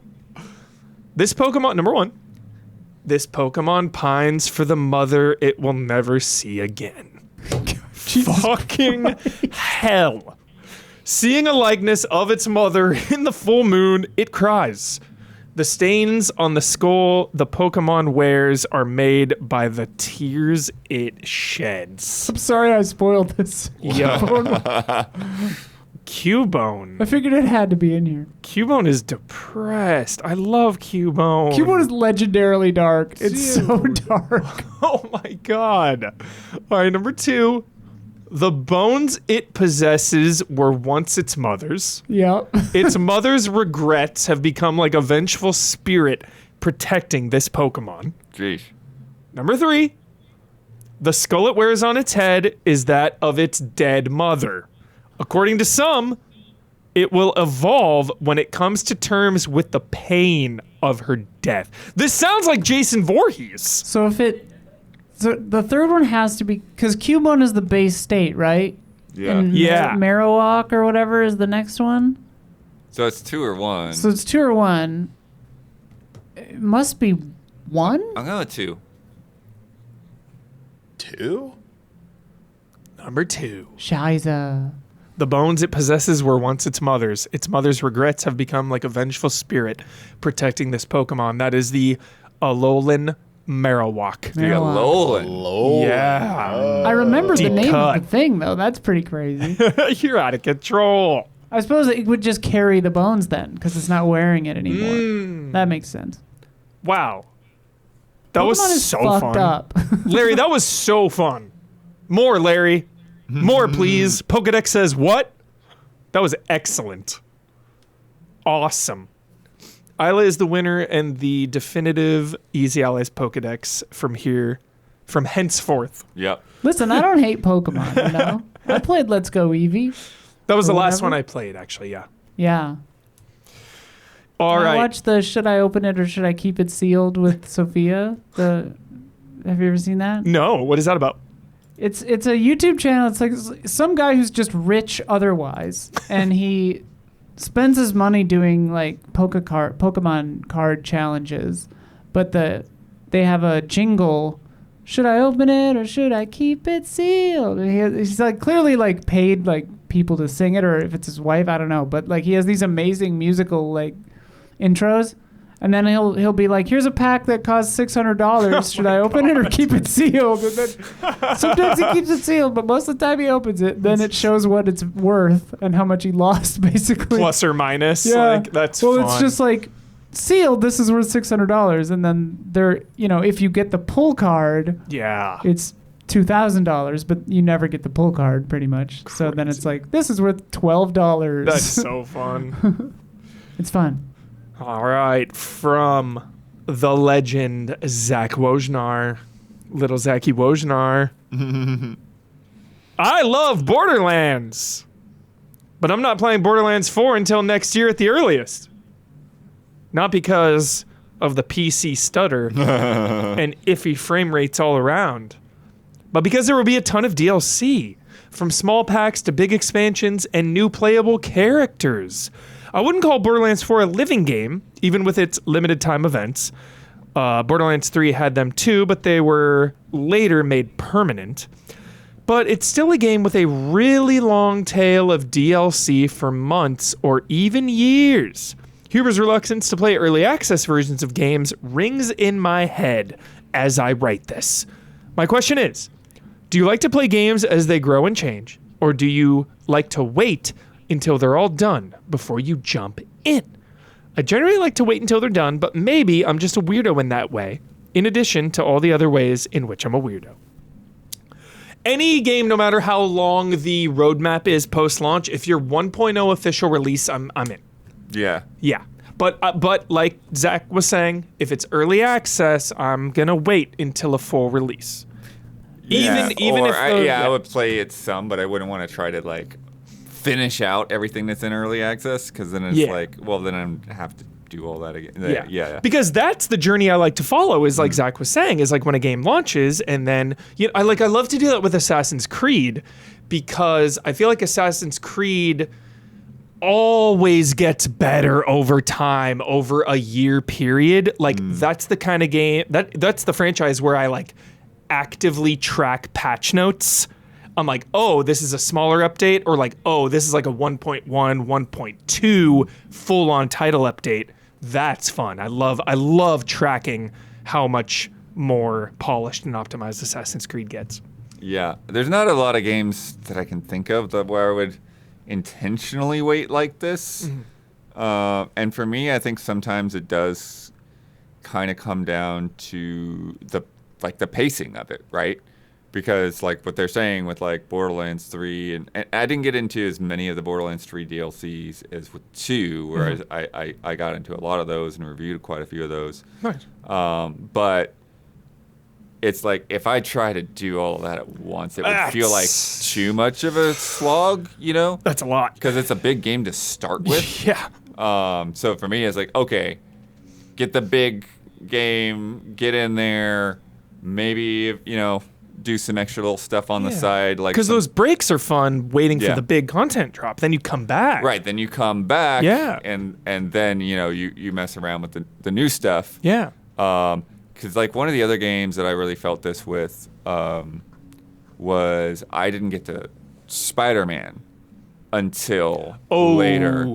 The City That Never Sleeps. Doing all of the Spider-Man stuff in a row. And like, the DLC, that's a lot. Yeah, that was a lot. I was That's like, a lot. okay. Yeah, I was like, I could have used the break, for a couple weeks there before going back to it. Yeah. For sure. Great example, Blood. My answer for this was that our job makes us play a lot of stuff pretty early, but then chat reminded me about Warframe, which I waited 12 years to play, and I was way better for it, because that game is way better now than when it came out. Hell yeah. The game sucked ass when it came out, kinda. Yeah, the other thing was that's a charming underdog when it came out. The other thing that's kind of weird is there is, like, it's usually a net positive, but there is kind of a give and take when you're talking about, like, some of these, like, quality of life updates and tweaking things and patches, because I think that, like, sometimes, like, you sand down those edges so much that, like well, I think Warframe's probably a fair example where, like, now you're sort of playing a different game than when it came out. For sure. Well, it's funny because this definitely varies game to game too, because it's like a FromSoft game, I want to play the main release, and then I know how they do DLC, so I can be in position to do their DLC or just do it on New Game Plus. Clearly like I usually defined do. expansions, Isla, for sure. Yeah. But then games like Warframe, it's like, okay, it literally is just getting better over time, and you can still play everything. But then there's games like somebody in chat said, like Paradox games or whatever, where it's like Stellaris, where it's like I own a lot of Stellaris's expansions, and I'm still like 6 expansions behind. Wow. Right.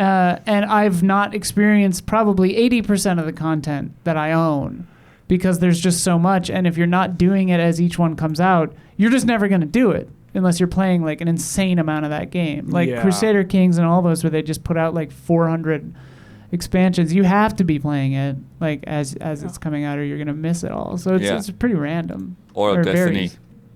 Yeah, like Destiny. They literally shutter stuff. Yeah, that's insane. Good old Destiny. But Damiani. Wish I'd waited on Final Fantasy 15. Oh. Just kidding. King's I was gonna play that day one. Royal Edition. It does feel like that game drastically, supposedly changed Yeah, since it came out. Definitely. I feel you on that. where there's like, oh, this might have felt better if all the DLC had been available and felt like it was a little bit more Yeah. complete. Prompto, dude. They didn't get all the DLC. It got abruptly canceled. Yeah, Dude, I that can't too. wait for Noctis and Prompto to meet Sora. Oh. Can't I'm wait. thinking Kingdom Hearts 4. Yeah, oh, it's happening, dude. 15 will be there, dude. Noctis, 100%, Damiani. You're very, very confident Final Fantasy stuff will be in there, huh? Yeah, for sure. Scaling back on that. Yo, Zora, dude, it's Noctis is nobody. We've been over this. We'll see. All right, Zach, we love it. By the way, before we get to this week's bets, Easy Allies patrons are getting 2 bonus love and respect questions, of course, including our second tier favorites. That's good. I like this. So if you want to get in on that extended cut, consider becoming a $5 patron on patreon.com/easyallies. You get this ad-free version of this podcast. You get it 2 days early, which is big. Get into the Discord. You can submit questions to love and respect. And, of course, those, second-tier favorites. And, excuse me, those countdowns. We love them. And so just get in there. We love you. We love to hear it. And if you really want to help us out, you can join one of our producer peers. Tiers. Also our producer peers. They are our peers. Our platinum producers get a shout-out on this podcast each and every week. This month's shout-outs go to Jabawabs, Elthanis, Soultab, and Garrett Holfish. Shout out! Wow. We love it. Now come join us on Patreon for those bonus questions on patreon.com/easyallies. Alrighty, this week's bet, y'all. Pum, pum, pum, pum. Not to be outdone by Hollow Knight Silk Song. Here comes another goatee down the line. Hades 2 is coming to 1.0. Easy 95 on Metacritic incoming. Let's fucking go, Hades 2. How long will we survive in the first combat arena without moving? Hands off the controller. Hands off the controller, no shenanigans either. You know, we're not talking about the hub area. We're not talking about some tutorial where there's no enemies and you have to progress to go. No. The first real combat arena where enemies are attacking us. How long will we survive, arrogant child Damiani? 24 seconds. 24 seconds. Okay. 24 seconds. The Wicked Worm Daniel Bloodworth. I went 4 minutes and 1 second. 4 minutes? 4 minutes? Holy crap. 4 minutes? No comment, dude. Guy knows something. I don't know anything. I didn't even touch the early access. Whimsical. Fuck. Yeah, 4 minutes. I'm shook. Whimsical Scum Isla. Gabby says he knows we're onto his cheating, so he's rubber banding it.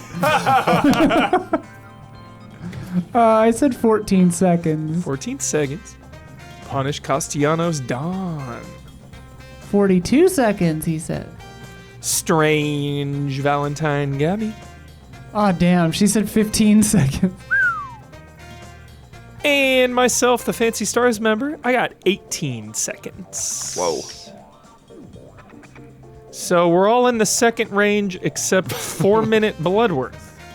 So either I'm way off or all of y'all are way off. He's got the high, everybody. He's got He the does high. have the high. Some runs don't last 4 minutes. Yeah, for real.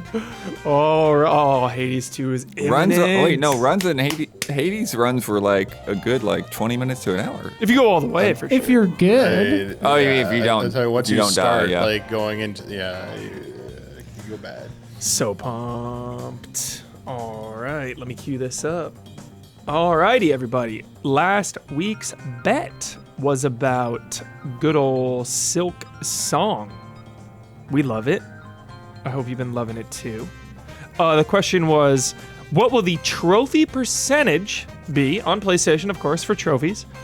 For the trophy claimed. That was the trophy that is claim your first crest It was 56.2%. 56.2%, and I'm clicking it right now live. But get the bets first. Of course. Damiani said 52. Bloodworth said 59. Isla said 57.9. Don said 52.6. Gabby said 56.2. And I said 61. Bringing the actual retail price to 62.1%. Dang. Yeah, I got one. Yes. Feels good. Bringing the minuscule total up a tiny bit. Oh, we moved into a three-way tie because of that. I like that. So bringing the scores to, in first place, Punish Castellanos Don with 10. In second place, the Wicked Worm Bloodworth with 8. And a three-way tie for Fiverr. Sick. You get to make your noise because you won this week. Don't open that door, good sir. As we mentioned last oh, fancy Wesker, I need to see it. As we mentioned last week, we left the easy chillin' tallies up for a few extra days, bringing our final total to the Pandoran-sized $6,125. Woo! Which means we are getting an Avatar meetup in December. I am living for this day. This is going to be the best day of my entire life. I am so fucking pumped about this. We are all going. Nothing like an Easy Allies movie meetup. I think of Kingsglaive. Yeah. I think of Super Mario. Yeah. This is just the best. So we're going to see Avatar. Logistics and all that to follow. The fact that it's like right around Christmas is going to be tough. It's going to be weird. That is true. But it also makes it more epic if people show up. Like if you actually get there and it's the holiday vibes. It wasn't even until it's Tuesday gonna be tough. that you said it was the 19th. I'm like, oh. Yeah. It's like I knew December. But I was like, oh, it's December like Blood's going to be out of 5th town or for a month something. by Yeah. then. Frick. Like, oh. Group shot and all the 3D glass is a good idea, Hamster. Yes. That is good. Honestly, whoever shows up, like if time allots, I'll run it back. I'll see it twice in a row with you for anyone who wants to. Nice. I'll go 2 in a row. Nice. I'll sit there for 7 hours. Let's go. This week, we paid off our SGF betting special with a special edition of the Hall of Greats, honoring the best games of the original Switch, with a few quirks thrown in there due to the circumstances. So check it out. And in just a few short days, Bloodworth will be headed to TGS 2025. It's in the game. It's in the game. EA Sports. With a big shout out to Soul Tab on that one. So look forward to that coverage in a couple weeks after he gets back. A few folks. Do you say folks or folks? The more you say it, it's the worse it gets. I know, No one's just- going to know It's anymore. regional, Folks, yeah. but love the British regionals. people say folks. I love the regional dialects. A few Few people. A I few think people, most Americans say folks. have asked about a meetup. The schedule is still coalescing. I just think Still of Ash. collating. Yeah. I just think of Ash in Alien. Thank you, Isla. You knew. We were always on the same wavelength when it Yep. comes to movie quotes. Yes. Still collating. I'm literally like getting TGS emails as we're sitting here. I was like, oh, this is how press registration works. I'm glad I still have a couple business cards left because I have to have them. Yeah. I can give you some of mine. You can just hand out my business cards. But yeah. No, to like they need him at the press registration desk for whatever reason, and as well as I guess Japan RSVPs with numbers. I have Whoa. to give them my specific number that they've emailed me for Interesting. for TGS press registration as well as another event I'm going to. Awesome. Real quick, do you have just one sightseeing thing that you want to hit? What's one thing? Sightseeing Sightseeing thing, one thing. No, I don't have anything off the top of my head like that, unfortunately. Got it. Yeah, We'll Good get job. there. because my focus is on TGS For and, sure. and meeting people, and so I'm doing some cool stuff. Yeah. If you find time, go for a walk. Depending on the hotel. Oh, no, you're I'd definitely be staying walking. in. Walk. There's a park next to the hotel we were at, and I had the most magical day of my life. Of the trip in Japan. Hell yeah. Until the Avatar 3 Fire and Ash Easy Allies meetup, of course. The most magical day while I was on that trip. The most magical day of my life, I guess, would be my wedding, I suppose. Right answer. The schedule is still Coalescing. coalescing. Still collating. So we can't lock anything in, but keep an eye on the socials and definitely say hi if you see Bloodworth. Yep. Do it. Yeah, basically, like I have to keep some stuff open. So Yeah. like until I know those things are locked in, then I can't like lock in some like extracurricular stuff. So Nice. we'll see. I don't know Yeah. what's happening Wednesday. I don't know what's happening Sunday. I am booked to see Shu though. Heck yeah. Excited for that. I was like trying to think, what can I tell people? It's like, oh, I'm seeing Shu for sure. Nice. That is in the books. 4-hour podcast. For our podcast, since I'm on the bet, I get to do the stuffs. Anything that's on my mind is Quaritch. So hyped for Quaritch and Avatar Fire and Ash. Let's fucking go. One of my favorite villains ever after 2 movies. And he's just getting started. I am so hyped for the uneasy like what is gonna happen, dude? He's gonna go like full Na'vi and end up like allying with Jake and Natiri. It's gonna be out of control, dude. There's gonna be a full turn, dude. Quaritch is gonna have a redemption sacrifice. That is my theory. Cannot wait. Final word is video games are good. Video games are good. They're fucking magical. We'll see you next time. Love and respect.